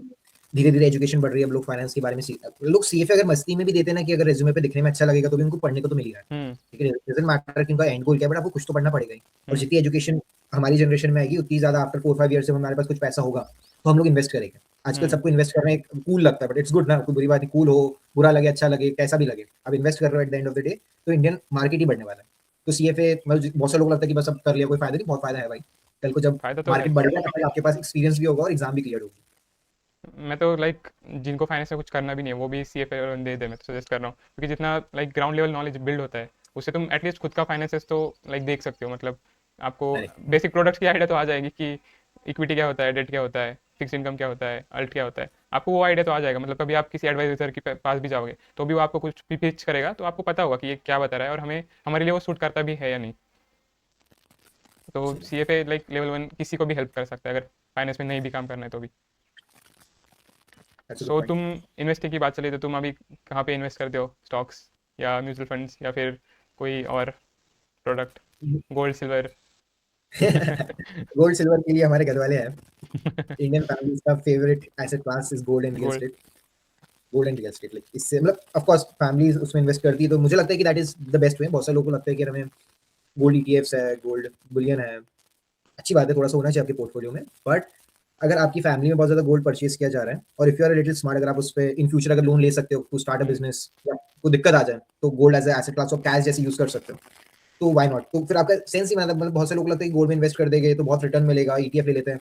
अगर पिछले 5 साल में गोल्ड बहुत अच्छा रिटर्न दे दिया तो इसमें ये नहीं कि गोल्ड ने बहुत कमाल ही करा, ठीक है। गोल्ड की असली पावर ये है कि बस वो जब खराब टाइम है तब आपको बहुत बेनिफिट देता है, इसका गुड गुड हेज। तो गोल्ड इज जस्ट लाइक थोड़ा बहुत रखो, बट अगर आप फिजिकल भी ले रहे हो तो ठीक है ना, आपको फिर ईटीएफ लेने की जरूरत नहीं है, मतलब रिटर्न बेसिस से लेना है तो इक्विटी इज ऑलवेज गुड। मेरा गोल ये रहता है फर्स्ट ईयर इक्विटी हो, क्योंकि वो सबसे अच्छी होती है। क्योंकि जो शेयर देखो ना, आपने किसी कंपनी का शेयर लिया है और काम कोई और कर रहा है, कितनी कमाल की चीज है। वहाँ एलॉन मस्क काम कर रहा है, टेस्ला होल्ड कर रहा हो, वो दिन रात मेहनत कर रहा है 24 आवर्स में, ये स्पेस भेजो, रॉकेट भेजूगा, ये कार बनाऊंगा, और आप बस चिल कर रहे हो। Equity is best. थोड़ा बहुत फिक्स इनकम भी होना चाहिए। तो second is always fix income, कि यार डेट इंस्ट्रूमेंट्स इज इंपॉर्टेंट, और मेरे को लगता है कि इंडिया में ज्यादा बेनिफिट है क्योंकि रिटर्न अच्छा मिलता है। Usually US bond market is like 3-4-5% में ही वो ऊपर नीचे होता है, बट इंडिया में वो बहुत अच्छा एरिया है। अगर आपको गवर्नमेंट बॉन्ड्स ले सकते हो तो, और स्पेशली कोई अच्छी कंपनी की बॉन्ड्स मिल रही है तो why not take that. Adani की मिल रही है तो और भी बढ़िया। तो सेकंड हुआ, फिर थर्ड इज ऑलवेज क्या, रियल एस्टेट। अब वो बहुत सारे उसको ऑल्ट में गिनते हैं, बट अगर आप बहुत से लोग फार्म लैंड ले लेंगे, अगर आप रेंटल प्रॉपर्टीज ले सकते हो तो वो बहुत अच्छा है। अब उसके लिए ऑफकोर्स एक लमसम अमाउंट ऑफ मनी चाहिए, बट वो अपन बिल्कुल एक दिन नेक्स्ट पॉडकास्ट में डिस्कस कर सकते हैं कि आप कैसे उन चीजों में इन्वेस्ट कर सकते हो, क्या मनी हो सकती है। It's very big discussion, but हाँ, ये 4-5 है मेजरली। सीएफए में तो रियल एस्टेट ऑल्टरनेट इन्वेस्टमेंट में दिया है, लेकिन मुझे लगता है और इंडिया में वो प्राइमरी इन्वेस्टमेंट व्हीकल है। कोई भी जाके रियल एस्टेट में इन्वेस्ट करता है म्यूचुअल फंड या किसी भी और चीज़ में करने से पहले, लाइक जो भी मेरे हिसाब से मैंने देखा है कि पैसा आता है तो पहले रियल एस्टेट खरीदते हैं, कुछ भी छोटी जगह हो सके उतनी, और वहाँ पे घर बनाते हैं या फिर कुछ तो और प्रोडक्टिव एसेट बना लेते हैं। तो म्यूचुअल फंड तो दूर की बात है, उनको इंटरेस्ट भी नहीं होता म्यूचुअल फंड में, बोलते हैं यहाँ से ज़्यादा रिटर्न तो यहाँ पे घर बना देंगे, रूम्स रेंट पे दे देंगे, उस पर ज़्यादा रिटर्न आ जाएगा। उसमें तो आता है, लाइक देखो एक्चुअली उसमें आता ज्यादा रिटर्न आता है, भी है। एक्चुअली आता है। सो वो ऑल्ट में मुझे नहीं लगता ऑल्ट में जाना चाहिए, यहाँ पे वो प्राइमरी इन्वेस्टमेंट व्हीकल है। मतलब वो तो मार्केट टू मार्केट, जैसे कि हम्म। यूएस मार्केट में बहुत अलग चीजें ट्रेड हो रही होगी, इंडियन मार्केट्स में अलग होगी। मेक्सिको जैसे, मेक्सिको और इंडिया जैसी कंट्री गोल्ड के पीछे पागल होते हैं यहाँ पे लोग। गोल्ड हमारे बहुत इंपॉर्टेंट, मैंने देखा था भी 31,000 टन गोल्ड है इंडियन हाउस होल्ड्स में, यूएस चाइना सबसे ज्यादा। तो मतलब वो हम लोगों को पसंद है ना लेना, बस सिर्फ इसलिए थोड़ा ले रहे कि बस लेना है। यूएस और बाहर के मार्केट में लोग गोल्ड बस पहनने के लिए लेते हैं, उनके लिए इन्वेस्टमेंट नहीं हाँ। होता, इन्वेस्टमेंट ईटीएफ ही होता है उनका कंसेप्ट। ईटीएफ अपने आप वो कंसेप्ट कम चलता है, अपने ऐसा होता है कि यार खरीद लो। वो तो अभी अभी तो ग्रो हो रहा है गोल्ड ईटीएफ एंड वो सब। हाँ, मतलब इन्फ्लुएंसर्स उनका काम तो करेगी ही ना, कि पैसे मिलते हैं तो बोलना पड़ता है। अभी तो मैंने एक स्टैट देखा कि लास्ट 1 ईयर में गोल्ड में जितना इक्विटी में जितना फ्लो गया है उससे ज़्यादा गोल्ड में गया है लास्ट 1 ईयर में। मैंने हाँ, क्या ही होगा मतलब, जब क्योंकि सभी गोल्ड लोग की बात करेंगे तो। भागते हैं बस गोल्ड के बाद। अभी इतना गोल्ड ने रिटर्न दिया, मुझे लगता है कुछ साल अभी गोल्ड फ्लैट रहेगा मोस्टली।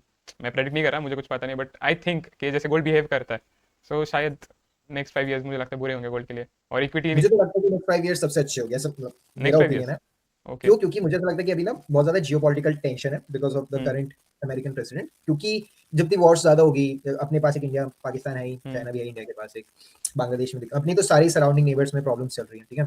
रशिया यूक्रेन चल रहा है, अभी इजराइल पूरा शांत हुआ है, वरना उसका भी हम्म, चलता ही रहता है।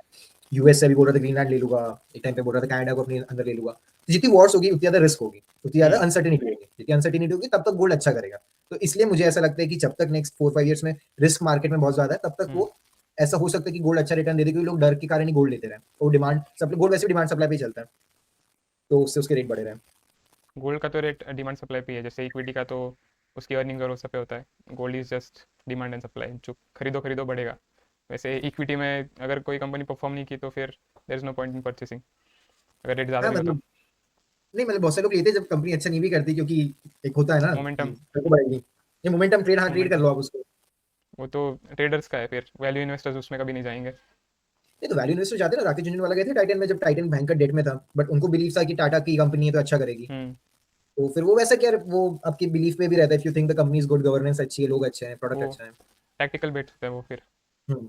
So I want you to tell everyone last month revision strategy क्या होनी चाहिए। लाइक ये लाइक बहुत लोगों का क्वेश्चन होता है, मैं लास्ट मंथ में क्या करूँ, मुझे समझ नहीं आ रहा है, मैंने जो कुछ पढ़ा है मुझे याद नहीं है, ऐसा लग रहा है कि मैंने कुछ भी नहीं किया।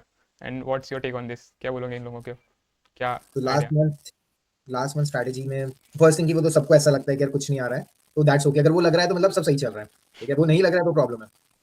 और स्ट्रैटेजी ये होनी चाहिए कि यार first of all revision is the गोल, मतलब कि जितना रिवीजन करोगे उतना ज्यादा बेनिफिट है, हम्म, क्योंकि कंसेप्ट हो सकता है समझ में आ गया जो फर्स्ट टाइम पढ़ा है, लेकिन अगर उसको रिवाइज नहीं करेंगे तो प्रॉब्लम हो जाएगी। तो हर दिन कोशिश कर रहे हैं कि हम रिवाइज, जितना रिवाइज हो पाएगा, फॉर्मुला शीट है तो वो देख लें, किसी सब्जेक्ट के नोट्स है तो वो देख लें, वो रोज होना चाहिए।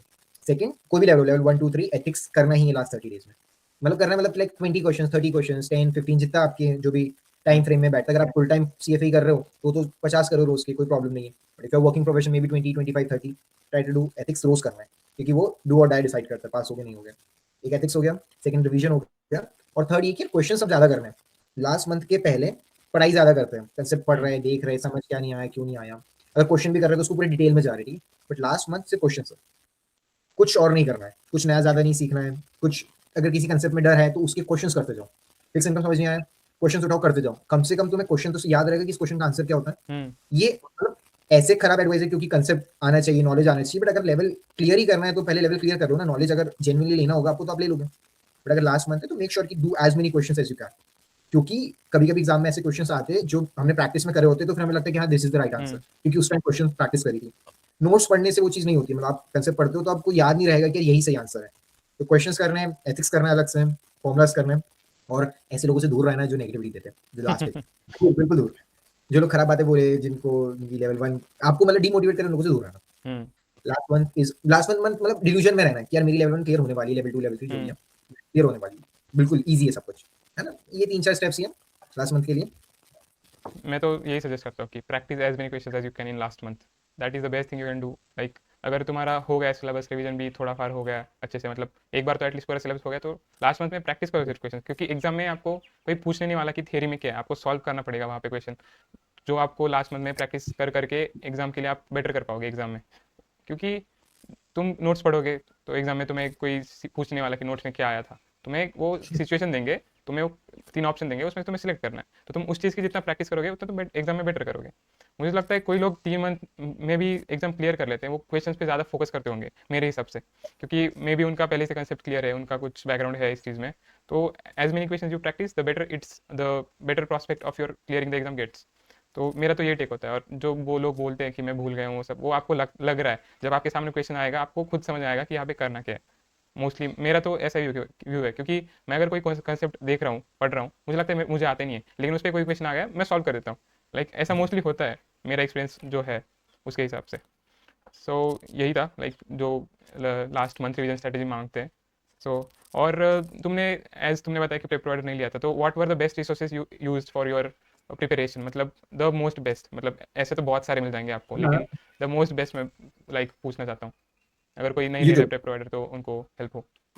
यूट्यूब से ज्यादा बेस्ट कुछ नहीं था मेरे लिए, क्योंकि मुझे मतलब फिर वही, मतलब ये मेरे लिए पर्सनली वर्क करा, क्योंकि मैं पहली बार ही उन कंसेप्ट्स को देख हम्म, रहा था, नहीं था कोई बैकग्राउंड, तो वो वीडियोस देखने से हेल्प हो जाती है। मुझे ऐसा लगता है कोई वीडियो देख के समझा रहा है हम्म, तो वो इजी, और आजकल सब सीएफए पढ़ाने लग गए यूट्यूब पर, दैट्स अ गुड थिंग। मतलब हम्म, आपको किसी मतलब हर मतलब मैंने देखा कि जैसे जो इंडिया के फेमस प्रेप प्रोवाइडर्स हैं, जो 3 मुझे सबसे ज्यादा फेमस पता है, पिंटरी, अश्विनी बजाज और संजय सराफ, ये 3 मुझे हम्म, पता है मोस्ट फेमस वन। तो ऐसा नहीं कि तीनों कोई अच्छा पढ़ाता है कोई खराब पढ़ाता है, तीनों बेस्ट पढ़ाते हैं, बट किसी को किसी का स्टाइल पसंद है। हम्म, मुझे उत्कर्ष सर का स्टाइल बहुत ज्यादा पसंद था, तो उनके क्रैश कोर्सेस मैंने देखे तो मुझे वो ज्यादा अच्छे से जमे।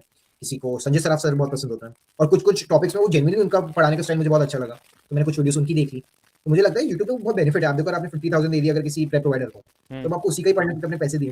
हो सकता है बाद में आके आपको उसका कोई कंसेप्ट अच्छा ना लगे, बट फ्री में तो आप जो चाहे वो पढ़ सकते हो ना। इसलिए मेरे लिए वो यूट्यूब वर्क करे। जब कोई कंसेप्ट नहीं बैठा तो मेरे पास 3 ऑप्शंस थे कि ये वीडियो भी देख सकते हो, ये भी देख सकते हो, ये भी देख सकता हूँ। कोई तो समझ में आई जाएगी ना। किसी का स्टाइल तो आपको बैठेगा दिमाग में। तो ओनली बेस्ट जगह अगर आपके पास सेल्फ स्टडी है तो यूट्यूब पे चले जाओ, क्योंकि करिकुलम वैसे ही बहुत हेवी लैंग्वेज है। आप पढ़ के शायद सब नहीं समझ पाओगे, तो मे बी वो एक इंडियन स्टाइल ऑफ एजुकेशन होती है कि हम इस टाइम में पढ़ाएंगे और बच्चों को बैठता है दिमाग में। तो यूट्यूब पे फोकस करना चाहिए जिन्होंने प्रेप प्रोवाइडर नहीं लिया, यूज करना चाहिए उसको। और जिन्होंने प्रेप प्रोवाइडर लिया है मैं उनको भी सजेस्ट करूंगा कि ले लो, तुम यूट्यूब पे सारे वीडियोस देखो, क्योंकि तुम्हारा प्रेप प्रोवाइडर भी शायद वो पॉइंट कवर नहीं कर रहा होगा जो तुम्हें यूट्यूब पे उस वीडियो में मिल जाएगा। जैसे मैंने फिंटी का क्रैश कोर्स किया, मैंने अश्विनी बजाज की कोचिंग ली थी, मुझे इतना सारा एक्स्ट्रा मिला जो कुछ अश्विनी बजाज के लेक्चर में नहीं था। तो तुम जहाँ से जितना कर सकते हो, जितनी बार कर सकते हो उतना करो। बस एक चीज़ याद रखो कि तुम्हें जहाँ से सबसे ईजी लग रहा है और तुम कर पा रहे हो, उसी प्रेप प्रोवाइडर का लाइक क्वेश्चन सॉल्व करने का तरीका यूज़ करो, क्योंकि कोई प्रेप प्रोवाइडर कोई दूसरा मेथड बताता है, कोई दूसरा मेथड बताता है, तो तुम देखो सबका, बट मेथड वही यूज़ करो जो तुम्हें ईजी जा रहा है और बहुत आसानी से समझ में आ रहा है। क्योंकि बहुत लोगों का ये क्वेश्चन होता है कि ये अलग बता रहा है, वो अलग बता रहा है, तो तुम चूज़ करो कि तुम्हें कौन सा समझ में आ रहा है, तुम्हें कौन सा यूज़ करना है। बस नॉलेज पर्पज़ के लिए किसी और की वीडियो देख लो साथ में, क्योंकि शायद वो ऐसा पॉइंट कवर कर दे कि जो तुम्हारे प्रेप प्रोवाइडर ने किया नहीं है, जो मेरे साथ बहुत हुआ था।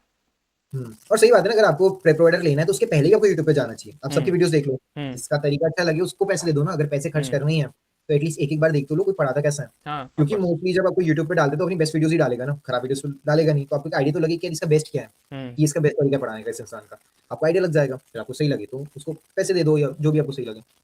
यूट्यूब पे तो जाना ही चाहिए। प्रेप प्रोवाइडर चूज़ करने के पहले सबके वीडियो देखो, पिंटे के देखो, अश्विनी बजाज के देखो, संजय सराफ के देखो। मैंने सबके देखे थे, फिर मैंने 1-2 महीने बाद डिसाइड किया कि कौन सा लेना है। और वो फैक्टर भी आ जाता है ना कि पैसे कितने देने हैं, क्योंकि सबका प्राइस लेवल डिफरेंट होता है। अगर आपको कोई पसंद भी आ रहा है लेकिन आपके पास उतने पैसे नहीं है, तो सेकंड बेस्ट चूज़ करो। लेकिन you have to make like कि कैसे तुम्हें कौन सा प्रेप प्रोवाइडर चूज़ करना है। अभी वीडियोस तो हम भी बनाते हैं कि कौन सा प्रेप प्रोवाइडर अच्छा है, लेकिन एट लास्ट तुम्हें ही चूज़ करना है। हम बस हमारा पॉइंट ऑफ व्यू बता रहे हैं उसमें। एग्री विद दैट और पॉइंट। प्रेप प्रोवाइडर का पॉइंट सबको डाउट होता है, तो यही लाइक कवर हो जाना चाहिए कि तुम्हारे खुद के वीडियो देखने से मतलब यूट्यूब पे जाके मैंने सबसे पहले अश्विनी बजाज के वीडियोस देखे, फिंट्री के देखे, और इसके देखे संजय सराफ के। मुझे संजय सराफ और अश्विनी बजाज पसंद आए, लेकिन फिंट्री का वो क्रैश कोर्स था, इसलिए मुझे लगा कि ये बहुत ऊपर ऊपर से कवर करेंगे, इसलिए मैं संजय सराफ के साथ, फिंट्री के साथ नहीं गया। संजय सराफ की थोड़ी प्राइस ज़्यादा थी, इसलिए मैं अश्विनी बजाज के साथ गया। तो मैं मोस्टली सजेस्ट करता हूँ कि आप फिंट्री के साथ जाओ, पैसे नहीं है तो अश्विनी बजाज के साथ जाओ। अगर आपके पास बहुत टाइम है, आप आराम से हर कॉन्सेप्ट समझना चाहते हो, तो संजय सराफ के साथ जाओ। अभी वो तो मैं बता रहा हूँ, लेकिन आपको देख के पता चलना चाहिए कि आपको क्या अच्छा लगता है।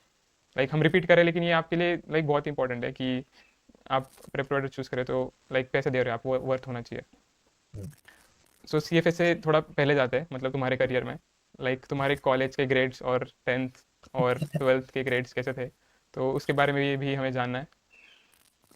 जानने लायक तो ग्रेड्स थे नहीं तो उसकी ग्रेड्स तो मैं नहीं बता रहा, बट वो अच्छे नहीं थे ऐसा कह सकते। बट यस, मैंने 11 12 में साइंस लिया था, मैं फिजिक्स केमिस्ट्री मैथ्स जिसको इंडिया में बोलते हैं हम लोग।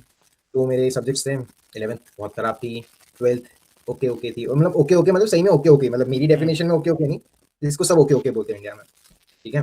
और कॉलेज वाज डिसेंट, मतलब मैं बोलूँ कॉलेज की ग्रेड्स वाज डिसेंट, अच्छी ग्रेड्स थी। मतलब वो अब 80% से ऊपर, अब उसको अब सीजीपीए जीपीए जिसमें कन्वर्ट करना कर लो, बट वो वैसी थी, तो इट वाज गुड। बट हाँ, कॉलेज का भी first year was not good, but वो एंड में आते थे थोड़ा अच्छा हो गया था, फिर पढ़ाई का एक तो लग गया था। बाहर की एग्जाम्स की प्रिपरेशन भी चल रही थी, तो थोड़ी सी आदत लगी थी पढ़ने की। उसके पहले मुझे बिल्कुल स्पोर्ट्स खेलना बहुत पसंद था, मतलब लाइफ गोल ही अलग था उस टाइम पे। तो वो, बट फिर धीरे धीरे यहाँ पे आए, फिर यहाँ पे एग्जाम की हुई लेवल 1 लेवल 2, तो अब वो थोड़ा ठीक है। बट 10 12th किसी मैं दिन तो ये बताएगी। इसलिए पूछता हूँ कि लोगों को पता चले कि आपका 10th 12th का स्कोर कुछ भी मैटर नहीं करता आपके CFA के स्कोर से। मतलब अगर आप सीएफए 10th के लिए 12th मैटर में, नहीं करता है, लाइफ हाँ, में मैटर करेगा ना। याद लाइफ रखना में जब ये वीडियो देख रहा है। लाइफ में कहाँ पे मैटर करेगा, मुझे भी जानना है। मैं तो बताता हूँ, देखो ना यार, बहुत सारे लोगों को ऐसा लगता है कि यार 10 12 तो कुछ नहीं होता है, हम्म कॉलेज कुछ नहीं होता है, लाइफ नॉलेज होना चाहिए। फालतू बात है, बुलशिट। कुछ ऐसा नहीं है। अगर आप स्मार्ट, आप पढ़ते हो, आपने पढ़ाई करी है, हम्म मेहनती हो, तो आपके 10th में मार्क्स होंगे, 12th में भी होंगे, कॉलेज में भी होंगे, हम्म सीएफए में भी होंगे, इंजीनियर लाइफ में भी होंगे। मैं ये नहीं बोल रहा कि आपके पहले नहीं आया तो अब नहीं आ सकते, हम्म ऑफ कोर्स। बहुत सारे लोगों की लेट जर्नी स्टार्ट होती है। मेरे भी 10 12 के अच्छे मार्क्स नहीं थे, कॉलेज में थोड़ी ठीक हुए, फिर सीएफए भी क्लियर हुई, चीजें हुई अपनी अपने टाइम के हिसाब से। बट अगर आपके 10th में अच्छे मार्क्स है और 12th में अच्छे मार्क्स है, तो ये अच्छी चीज है ना। मतलब बुरे हैं तो आप अपने आपको मतलब दिल को तसल्ली देते हो कि अरे यार मैं तो बुरे थे लेकिन अब मैं पढ़ने लग गया। हम्म बट पहले भी अच्छे थे तो इट्स गुड ना, आपने पहले मेहनत करी है तो अब आपको कम मेहनत करनी है। मतलब the more you learn the easier it is to learn more. ठीक है, तो वही वाली बात है कि अगर आपने 12th में मेहनत करी है, अच्छे मार्क्स है, तो इस चीज से फर्क पड़ता है। कॉलेज में जाते हो ना, कॉन्फिडेंस कैरी करते हो कि मेरे 12th में अच्छे मार्क्स हैं, उतना मैटर करेगा। बट आजकल सीएफए इतनी जल्दी हो जाती है कि आपके 12th के मार्क्स आए अगर 2-1 साल में आप सीएफए लेवल 1 दे दोगे। हाँ। तो उस टाइम पे शायद वो हेल्प कर सकते हैं कि यार मैंने तो बहुत पढ़ाई करी, मैं पढ़ने वाला बच्चा हूँ। तो मेरे को लगता है कॉन्फिडेंस उस तरीके से होता है कि आपको पढ़ने की आदत लगी है, डेवलप नहीं करनी है। तो कम है तो भी कोई दिक्कत नहीं है, आप लाइफ में तो बहुत अच्छा कर लोगे। बट ऐसा नहीं सोचना कि कम ही लाना है। अगर स्मार्टनेस है और नॉलेज है तो वो मार्क्स में दिखेगी। ऐसा कभी नहीं हुआ कि आप बहुत स्मार्ट हो अगर आप फेल हो रहे हो, ऐसा नहीं होता। ये आपको किसी ने बोला है तो झूठ बोला है ना। आप स्मार्ट होते हो तो मार्क्स आते हैं, तो मार्क्स आ रहे मतलब स्मार्ट, सेम है, दिस प्रॉपर कोरिलेशन। नहीं, पॉइंट ये है कि अगर आपके पहले नहीं आए तो आप लाइक टर्न कर सकते हो आपके लाइक करियर पर्सपेक्टिव को अच्छा नहीं कर बेटर सकते हो। पढ़ाई करके। तो you don't have to like कि मैं इसमें अच्छा नहीं था तो अभी भी अच्छा नहीं करूंगा। You have to build confidence in yourself कि मैं कर सकता हाँ, तब तुम देखना भी जिनके पास 12th बहुत अच्छे मार्क्स होते हैं उनकी जेन्युइनली लाइफ में अच्छे मार्क्स आते हैं। हूँ। लोग शायद आधी बात समझते हैं कि 10th 12th में कम मार्क्स आए तो हम लाइफ में बुरा करेंगे। नहीं, 10th 12th में मार्क्स कम है तो भी आप लाइफ में बहुत क्रेजी कर सकते हो, लाइफ में आप अच्छा कर लोगे। बट मार्क्स की बारी आएगी तो जिसके 10th 12th में अच्छे मार्क्स थे उसके शायद सीएफए में भी ज्यादा ही आएंगे, क्यों? पढ़ने वाला बच्चा है ना। लाइफ अलग है और मार्क्स अलग है, इन दोनों को भी हम अलग करते हैं। तो जेन्युइनली जिन बच्चों के 10th 12th में अच्छे मार्क्स थे उनके बाद में भी अच्छी आएगी, दैट्स गोल्ड। मतलब सॉरी, अब आपके कम आए तो हम कुछ नहीं कर सकते, पढ़ना चाहिए था, अब पढ़ लो। अब ज्यादा आ जाएगा। So it this should clear your confusion कि क्या करना चाहिए, एग्जाम देना ही चाहिए अगर मार्क्स कुछ भी हो पढ़ाई करके। पढ़ो, दिन भर सो पढ़ो। बोलो क्या बोल रहे थे? मैं सीधे बोला, दिन भर पढ़ो। दिन भर पढ़ो। सो मुझे अभी लिंक्डइन की तरफ टर्न करना है। मतलब तुम्हारी लिंक्डइन जर्नी कैसे स्टार्ट हुई? तुम अभी काफ़ी फॉलोअर्स है तुम्हारे लिंक्डइन पे, तुम वहाँ पे लोगों को हेल्प भी करते हो पोस्ट वगैरह डाल के, रिसोर्सेज डाल के, और तुमने व्हाट्सएप कम्युनिटी भी बनाई है तुम्हारी सीएफ स्टूडेंट्स की। तो वो कैसे स्टार्ट हुआ और वहाँ पे तुम कैसे सजेस्ट करोगे कैसे प्रोफाइल बिल्ड करें और वो सब कैसे पोस्ट वगैरह डालें? पहले मैं व्हाट्सएप को आंसर करता हूँ क्योंकि छोटा आंसर है। हम्म। व्हाट्सएप कम्युनिटी ऐसे स्टार्ट हुई थी कि जब मैंने लेवल 1 दी थी, मैं किसी कम्युनिटी के बारे में नहीं जानता था, मुझे टेलीग्राम के बारे में भी नहीं पता था ज़्यादा, क्योंकि टेलीग्राम पे आपको फ्री रिसोर्सेज मिलते हैं। जो भी वीडियो देख रहा है तो you can go on Telegram, आपको फ्री में मिल जाएंगे। व्हाट्सएप कम्युनिटी इसलिए स्टार्ट हुई कि मैंने जेन्युइनली लिंक्डइन पे डाला कि यार अगर if you want to be part of WhatsApp community तो ज्वाइन करो। ऐसे करते करते लोग ज्वाइन करते गए, वो 3-4 हज़ार लोग हो गए, लेवल 1 लेवल 2 लेवल 3 के, तो बड़ी कम्युनिटी वैसे बन गई। Now coming to the LinkedIn question, तो लिंक्डइन ऐसा था कि जब हम कॉलेज में था, when I was doing my bachelors engineering computer science में, तब ऐसा कि आपको जॉब लेनी है तो लिंक्डइन आपको होना चाहिए। तो वो उस पर्पस से स्टार्ट हुई थी कि अच्छा यार मेरा लिंक्डइन होगा तो मैं लोगों से नेटवर्क कर पाऊंगा। उस टाइम ऐसा लगता था कि इंस्टाग्राम नॉर्मल लोगों से बातें करने के लिए, आपके दोस्त और इन लोगों से, और लिंक्डइन अगर आपको कभी किसी प्रोफेशनल इंसान से बात करनी है तो कोई जॉब लेनी है तो उस चीज़ के लिए। तो वो स्कूल कॉलेज में स्टार्ट हो गई थी, बहुत पहले स्टार्ट हो गया था। फिर जैसे मैं यूएस में आया तो यूएस में भी इवन लाइक जो मेरा कॉलेज था उसने पूरा एम्फेसिस दिया, you are very active on LinkedIn. तो जिन लोगों की प्रोफाइल नहीं भी थी उन लोगों ने आके लिंक्डइन पे बनाई। तो लिंक्डइन इज वेरी इंपॉर्टेंट, आप नहीं हो तो आ जाओ। अगर आपको जॉब चाहिए तो इंस्टाग्राम से आपको लिंक्डइन यूज करना है, सिंपल इज दैट। अगर आप ऑफकोर्स कोई कंटेंट बनाते हो तो आप मे बी शायद थोड़ा टाइम इंस्टाग्राम पे यूज करोगे, आजकल फीचर्स आ गए, बट लिंक्डइन ही आपको जॉब दिलवाएगा। आप इंस्टाग्राम, फेसबुक, स्नैपचैट से रेज्यूमे नहीं भेजते हो, फिर रेज्यूमे लिंक्डइन से ही जॉब अप्लाई होती है। अब बात रही सेकंड कि यार कैसे पोस्ट करना है कैसे, तो फर्स्ट तो एक चीज होनी कि आपकी प्रोफाइल पिक्चर अच्छी हो लिंक्डइन की, है ना। एक कवर फोटो हो, क्लियरली लिखा हो आप क्या करते हो क्या नहीं करते हो। अगर आप सीएफए लेवल 1 कैंडिडेट हो तो वही लिखना। अगर आपको लिखना है तो जरूरी नहीं कि लिखना है, आप नीचे एजुकेशन सेक्शन में भी वो लिख सकते हो, बट फालतू की बातें नहीं लिखनी है कि एस्पिरेंट ये वो नहीं। एस्पिरेंट कुछ नहीं होता है, आप सीएफए एस्पिरेंट, उससे हमको क्या फर्क पड़ता है। अगर आपने इतने पैसे भरे वो जेन्युइनली शो करता है कि अच्छा आपको इस चीज में इंटरेस्ट है। आप हो तो आप किसी से बात करके फोन पे बताओ ना कि सर XYZ आपका जो भी नाम है, I am very interested in CFA, I wanted to know more about it. आप तब लिखो, there is no need to write those things. ये बहुत ऐसा इट लुक्स वेरी चाइल्डिश। ये अगर आपका लिंक्डइन है तो मेक श्योर कि उस पे अगर आपके वर्किंग प्रोफेशन है तो पहले कहाँ काम करते हो, ये जो भी रोल है कि उससे पता चलेगा अच्छा इंसान ये काम करता है। बहुत से लोग अपनी यूनिवर्सिटी लिखते हैं, वो लिखने में कोई बुराई नहीं है। बहुत से लोग क्या कर रहे हैं कि फिनटेक में है, फाइनेंस में, टेक में, वो लिख सकते हो। एस्पिरेंट्स मत लिखो, there is nothing as aspirant. Aspirant आप होते हो, आपको बताने की जरूरत नहीं, आपको खुद के लिए तो बता रहे हो कि मैं एस्पिरेंट हूँ। आप हो तो आप उनसे बात करके बता दो कि यार मैं मुझे इंटरेस्ट इस फील्ड में। लिंक्डइन का कोई सेंस नहीं बनता है, मुझे ऐसा लगता है कि कोई आपकी एस्पिरेंट होकर क्या जानेगा, ओ वाह उसको सीएफए देनी है, ये तो बहुत स्मार्ट होगा। अरे कल को मैं लिख दूंगा I wanted to be NASA aspirant, तो क्या मुझे नासा नहीं जाना है? Doesn't make sense. Fund management aspirant. Fund manager aspirant, doesn't matter, क्यों लिखना है ये चीजें। जो हो वो लिखो, कॉलेज में पढ़ रहे हो कॉलेज ईयर लिख दो, जो जिस चीज में इंटरेस्ट है वो लिखो। इंटरेस्ट मतलब ये नहीं कि CFA aspirant is interest, interest ये मुझे फिनटेक में इंटरेस्ट है इस फील्ड में, क्योंकि फील्ड बता रहा है वो इस फील्ड के बारे में। मैं मतलब कि अगर कोई आप किसी टेक वाले इंसान को भेजोगे तो वो एक्सेप्ट करेगा आपकी रिक्वेस्ट, क्यों? क्योंकि यार इसको टेक में इंटरेस्ट है।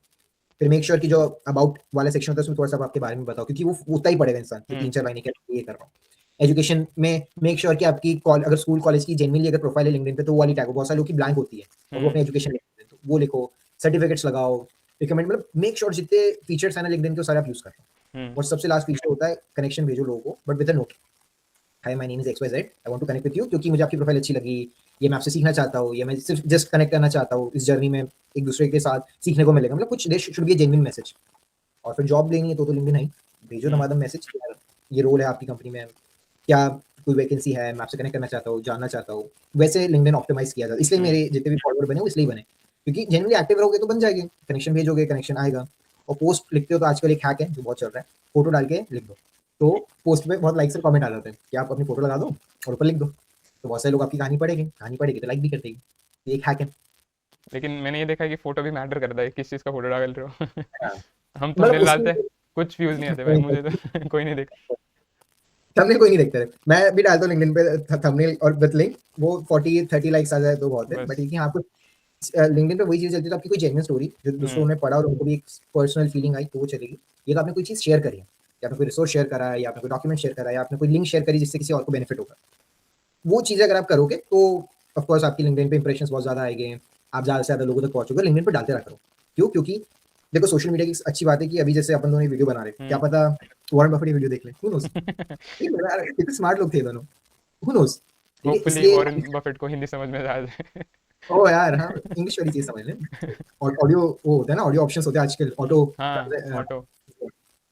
समझ लीजिए वो यार, हुँ, निखिल क्या मैं देखेंगे, उसको तो उनको तो हिंदी आती है।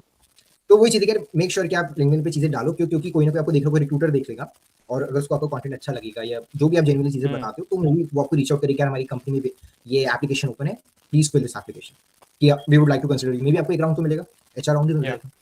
इट्स अ तो वैलिड वो पॉइंट, इसलिए क्योंकि हाँ, क्योंकि मैंने अभी जहाँ पे जॉब मिली है ना, वहाँ पे उन्होंने मेरी यूट्यूब प्रोफाइल देख ली थी ऑलरेडी, वहाँ पे व्यूज़ देखे थे, लिंक्डइन पे देखे थे, तो वो इंटरव्यू में हेल्प किया मुझे कि उन्होंने पूछा कि तुम यूट्यूब कर रहे हो, वीडियोज़ डाल रहे हो? मैंने बोला हाँ, है, वहाँ पे भी करता हूँ मैं, सीएफए के रिलेटेड डालता हूँ। तो एक्चुअली हेल्प करता है वो, ऐसा नहीं कि बस वेस्ट जा रहा है। और ऐसा नहीं कि बस लिंक्डइन में करो, यूट्यूब पे भी करो, शेयर करो तुम्हारा एक्सपीरियंस जो तुमने किया है एग्जाम में, हम जैसे कर रहे हैं वैसे, it will help you to build like communication skills and etcetera. तो ऐसा नहीं कि बस पैसे के लिए करना है, अगर पैसा भी आपका गोल नहीं है, it will help you in every aspect of your life, बात करने में, लोगों से कनेक्ट करने में, आपको स्क्रिप्ट राइटिंग समझ में आ जाएगा, कैसे कैमरे के सामने बोलना है, कैमरा शाई नहीं होना है, वो सब आपको पता चल जाएगा। हम अभी करते हैं, लेकिन हम भी है, लेकिन वो धीरे धीरे हम बिल्ड कर रहे हैं, तो वही है देखो बहुत लाइक पैसा तो मिल भी नहीं रहा है यूट्यूब पे, पैसा। बहुत पैसा आपको मिलेगा भी नहीं, टू बी ऑनेस्ट। एक तो आपकी इंडियन ऑडियंस होगी, अगर आप इंडिया में बैठ के बना हम्म, रहे हो, तो योर गोल शुड बी कि हम हमारी कहानी बता रहे हैं तो ज्यादा से हम्म, ज्यादा लोगों को हेल्प होगी, और आप अच्छा करोगे, if you want to be in that, if you think कि यार ये मेरा करियर होना चाहिए, तो ऑफ कोर्स वो हो ही जाएगा। हम्म। पैसे के लिए मत जाना ना, तो ज्यादा पैसे मिलते नहीं हैं। सो मुझे तुम्हारा ये जानना है कि तुमने लाइक डिसाइड कैसे किया कि तुम्हें न्यूयॉर्क पढ़ाई करने जाना है और वो सब, और तुमने उसके लिए कौन से एग्जाम्स दिए जो देने पड़ते हैं बाहर के कॉलेजेस के, और उसके लिए कैसे प्रिपेयर किया? सो लाइक अगर देखो कोई यार, जाना चाहता है आउट ऑफ इंडिया, तो तुम्हारा पर्सपेक्टिव क्या है उसके ऊपर? फर्स्ट ऑफ ऑल बिल्कुल, अगर अभी टाइम खराब है थोड़ा सा, हम्म, यूजुअली हर तरफ वीजा सिचुएशंस बहुत डिफिकल्ट चल रही हैं, तो अभी आप अगर इंडिया में रुक के थोड़ा वो एक्सपीरियंस लोगे तो ज़्यादा बेटर है। ये जेन्युइन ओपिनियन है, मतलब मैं यहाँ पे आके काम कर रहा हूँ, उसमें ये नहीं कि लाइफ बहुत बढ़िया ही चल रही है, ऐसा नहीं है।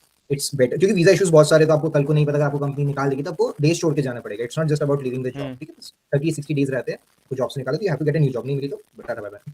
इट्स बेटर कि आपने अगर बैचलर्स आपको हो गया है, अंडर हो गया, तो go for 3-4 years of experience genuinely. पहले किसी छोटी कंपनी में जाओ, फिर बड़ी से बड़ा नाम अपने नाम के पीछे लो, जेपी मॉर्गन हो, गोल्डमैन हो, कोई भी हो, Morgan Stanley, just take that name, क्योंकि वो चीज मैटर करेगी बाहर जब आओगे, ठीक है। पहले वो एक्सपीरियंस लो, काम सीखो। हम्म, यूएस में बहुत टफ कंपटीशन है, यूएस यूके हो गया, सिंगापुर, टोक्यो हो गया, यहाँ पे बहुत टफ कंपटीशन पे बेस्ट ऑफ द बेस्ट काम कर रहा है। आपको वैसे अगर आपके एक्सपीरियंस होगा तो वैसे भी कोई कंपटीशन में होनी, या तो आप हम्म, किसी बहुत अच्छे कॉलेज से पढ़ो। और देखो एक और चीज है, हमको लगता है आईआईटी बहुत अच्छे हमारे यहाँ पे, उनकी भी रैंक शायद टॉप 100 की बाद ही आती है ऑल ओवर वर्ल्ड रैंकिंग में। तो मैटर तो यूनिवर्सिटी की रैंक करती है, जब जॉब मिलती है उसके लिए मैटर एक ही चीज करते हम्म, हैं, आपकी यूनिवर्सिटी क्या थी। अब वही खराब थी तो फिर क्या कर लोगे आप?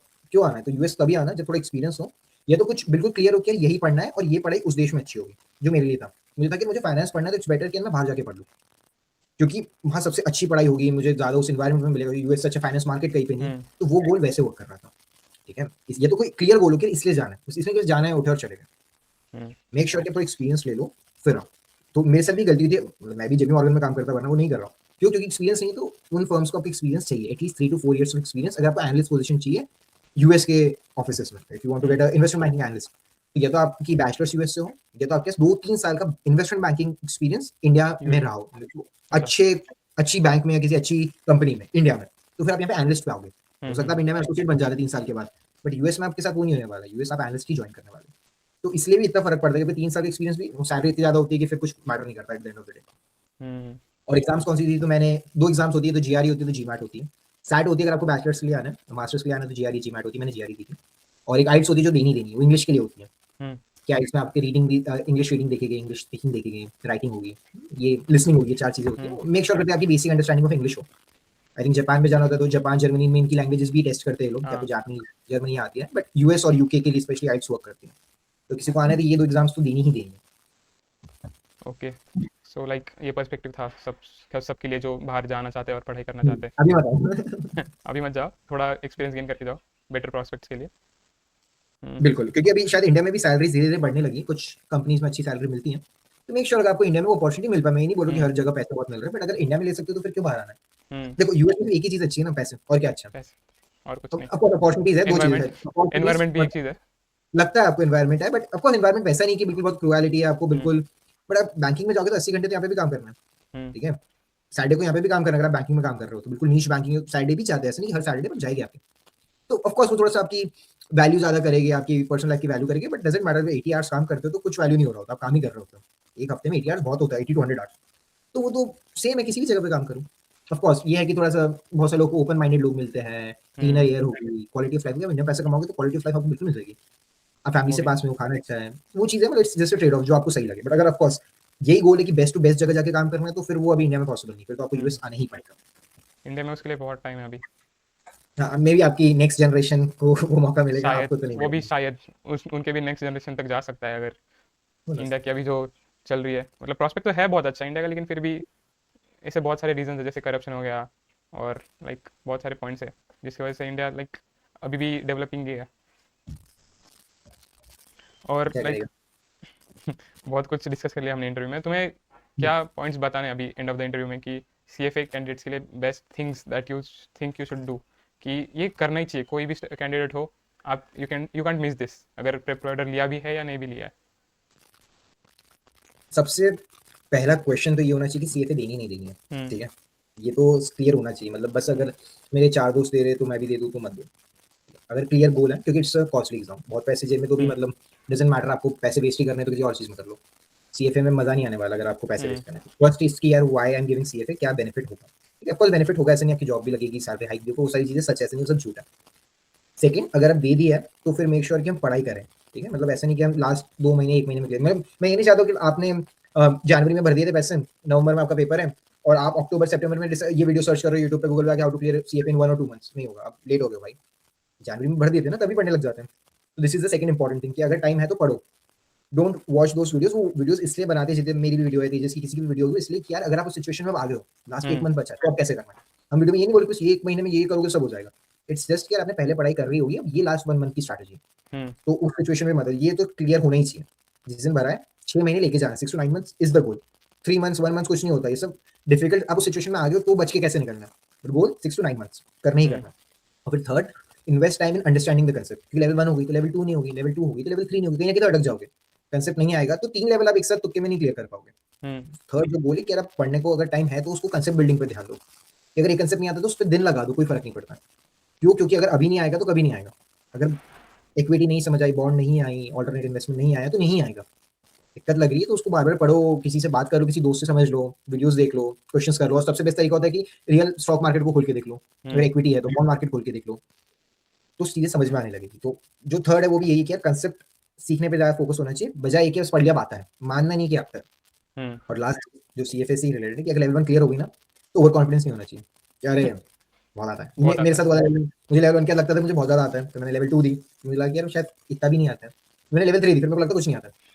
क्यों? क्योंकि लेवल 3 में आप इतनी चीजें देख लेते हो, आपको पता चलता है कि फाइनेंस इज वेरी बिग, आप शायद पूरी लाइफ भी पढ़ नहीं पाओगे। तो थोड़ा सा पैर जमीन पे रखना अपने, जिन लोगों की एग्जाम्स क्लियर हो गई है, बिल्कुल ये मत समझना कि हमको सब आता है, क्योंकि बाकी के लेवल भी बचा। और लाइक जो अभी एग्जाम देंगे अभी नेक्स्ट जो अटेम्प्ट है, अभी मोस्टली फेब का तो हो गया होगा सबका। हाँ, फेब खत्म हो गया, मई अभी बचा है, और लेवल 1 मई, अगस्त और नवंबर 3 बचा। तो मई वालों के लिए क्या है अभी, लाइक क्या करना चाहिए उन्होंने इस लास्ट तो 2-3 एक मंथ्स तो में? देखो फरवरी आ गई है, और फरवरी में तुम लोगों ने पढ़ाई स्टार्ट नहीं करनी, पढ़ाई स्टार्ट हो गई होगी मेरे हिसाब से, ठीक है? स्टार्ट कर रहे हो तो अगर अभी भी टाइम है स्टार्ट कर सकते हो तो कर दो मैं फरवरी। तो कह रहा हूँ सिलेबस हो हाँ, जाना चाहिए था अब तक नहीं अभी भी 2-3 मई महीने वालों हैं, के बहुत से लिए। लोग स्टार्ट करते हैं हाँ फरवरी, लेकिन मार्च, फिर अप्रैल भी और मई में। आई डोंट नो, लाइक 10-12 मई को एग्जाम होगी, जो भी होगी एग्जैक्ट डेट्स याद नहीं है। तो मेक श्योर कि ये जो 3 महीने इसमें बस अब पढ़ना ही है। सैटरडे संडे 8-10 घंटे पढ़ो, बाकी दिन 2-3 घंटे जितना, मतलब अगर वर्किंग हो तो, वर्किंग नहीं हो तो फिर पढ़ने और कोई काम नहीं है तुम्हारे पास, ठीक है? वीडियोस बनाते हो तो कम कर दो, ये कोई स्पोर्ट्स खेलते हो तो उसको कम कर दो। अब मेक श्योर कि हम ज़्यादा टाइम सीएफए पे दें, मेरे के लिए यही है। और बाकी तो सारी टिप्स वही रहेगी कि पढ़ना है, कंसेप्ट समझना है, क्वेश्चंस करने हैं, एथिक्स करना है, वीडियोस देखनी है, वो सब सेम है सबके लिए। बट मेक श्योर कि यार अपना एक बहुत अच्छी चीज़ है कि ना वो टाइमर स्टार्ट कर दिया करो। क्यों? जैसे मैं करता था कि टाइमर स्टार्ट है, अगर मैं उठा अपनी चेयर से तो टाइमर बंद, और मैं अगर चेयर पे बैठा हूँ मैं तो भी अगर मान लो इंस्टाग्राम खोल लिया या मैं कुछ और करने लगा तो भी टाइमर बंद है, तो आपको पता चलेगा कि 300 आवर्स बहुत ज्यादा टाइम होता है, ठीक है। अगर आप रोज सोचो कि मैंने 3 घंटे पढ़ा तो कैलकुलेशन बहुत ईजी बन जाती है, हर महीने के 90 आवर्स वो 3 महीने में हो गए, 4 महीने में हो गए 300, ऐसे नहीं होता है। आप 3 घंटे बैठे हो चेयर पे अपनी और उसमें से आपने पढ़ा 2 घंटे ही है, बाकी 1 घंटा आपने ब्रेक लिया, टाइम पास करा, वो काउंट नहीं होगा। सीए 300 आवर्स बोलता है तो उसका मतलब ये कि 300 घंटे पढ़ा है। आप 300 घंटे टेबल पे बैठे बुक खोली तो उससे फर्क नहीं पड़ता, आप 600 घंटे कर लो। तो मे वाले अभी भी टाइम है, 3 महीने में 300 आवर इज अचीवेबल, मतलब 100 घंटे हर महीने के तो बहुत ही आराम से होता है, बहुत आराम से हो जाएगी। तो मेक श्योर कि यार हम टाइमर नोट करके पढ़ रहे हो, ऐसा नहीं कि बस हमें लगता है कि हमारे 300 नहीं होते, 300 नोटेड 300 है तो हो जाएगी क्लियर, गारंटीड क्लियर है। बट नहीं है नोटेड तो फिर झूठ मत बोलना खुद से, नहीं होगी, ठीक है। तो मेक श्योर कि मे वाले कि अब अपना टाइमर स्टार्ट हो गया है रोज, तो मे वाले टाइम है, अभी भी सुधर जाओ। अभी भी टाइम है, यू हैव टाइम, और हो जाएगी क्लियर है, मतलब ऐसा कुछ नहीं, पेपर इजी आने लगे मुझे ऐसा लगता है। बट तुम्हें तो कोविड के काफी बाद पहले दिया था ना सीएफ लेवल 1 नहीं, तुम्हारा? मेरा लास्ट ईयर था यार, 1 साल ही हुआ है अभी, कितना, एक 2 साल लेवल ही 1? कंप्लीट है, लेवल 1 गिवन हुआ है, 1.8 हुआ है, मतलब 20 मई में आया था, मैं मई 24 में रिजल्ट आया था मेरा, तो अच्छा, क्या अभी तो मई 24 से भी 1.5 साल ही हुआ है, तब तो इतना मुझे पुराना भी सीएफ के बारे में पता चला था मे 24 में। यार अपना कंपटीशन नहीं चल रहा है, मैं मेरा बता रहा नहीं, हूँ, मैं 1 साल कंपटीशन में पहले मैं था। बता रहा था कि मुझे तब पता चला था कि पार्थ वर्मा का वीडियो देख के, तो मैंने तब स्टार्ट कर दिया कि सीएफ के लिए प्रिपेयर करना, तब मतलब जब तुम्हारा हो मैंने गया। स्टार्ट किया था पार्थ वर्मा का कुछ भी नहीं था उस टाइम पे, उन पार्थ हम्म। सर का कुछ नहीं था उस टाइम पे, तो मुझे याद है मेरे सिर्फ उत्कर्ष सर ही थे जो, अगर ये इंसान तो कमाल का इंसान है यार, वो तो बोल नहीं बिग सकते, फैन। बेस्ट है। Fan fan. वो डाउट भी ऐसे सॉल्व करते कि लाइक मक्खन, समझ में आ जाता है सब मुझे कुछ। लगता है रोहित शर्मा की बैटिंग होती है ना क्रिकेट में, अगर क्रिकेट दिखता है तो लगता है batting is very easy, Utkarsh sir question solve करते थे, आई जेन्युइनली फील इतना इजी क्वेश्चन था क्या, है मुझे तो ना? नहीं लग रहा था। Same same same. इतना इजी कैसे सॉल्व कर सकते, कुछ तो होगा इसमें। Very smart. तो I think this would help everyone, and मुझे लगता है इंटरव्यू खत्म कर देना चाहिए, क्योंकि ये बहुत लंबा जा सकता है अगर हम बात करते रहे तो। क्योंकि बिल्कुल सानिध्य के पास भी टाइम नहीं है इतना, मुझे भी जॉब पे जाना है। शायद सानिध्य को सोना होगा। मैं मतलब कुछ प्लान्स है फ्राइडे के, hmm. But I just want to say thank you Tejas for yes. This, and I thank hope you कि टू यार ये जो सानिध्य, भी लाइक। आपके व्यूअर्स और जो भी इंसान देख रहा है उसको हेल्प हो, at least related to CFM, hmm. And I hope कि your channel grows of course और ये योर्स टू। ज्यादा मैं लोगों तक। लिंक दे दूंगा आपके चैनल की, वहाँ पे जाके सब्सक्राइब करना, और व्हाट्सएप कम्युनिटी की भी लिंक दे देना, लाइक जिनको ज्वाइन हाँ मैं करना है वो वो भेज ज्वाइन कर दूंगा लेंगे। आपको। हाँ, क्योंकि वहाँ पे भी रिसोर्सेस वगैरह बहुत सारे मिलते होंगे, तो वो हेल्प करेगा कैंडिडेट्स को। बिल्कुल बिल्कुल बिल्कुल, and all the but it best was to you too. And also all the subscribe to best, Sanidhya. हमारे दोनों सब्सक्राइब टू के तेजस। 10K के ऊपर कर दो गाइस। पहला गोल तो यही है हमारा, उसके बाद देख बिल्कुल लेंगे। बिल्कुल, उसके बाद भी हो जाएगा। बट चलो तेजस, thank you so yeah, much for today, have a good thank you day. Sanidhya. You too. Bye.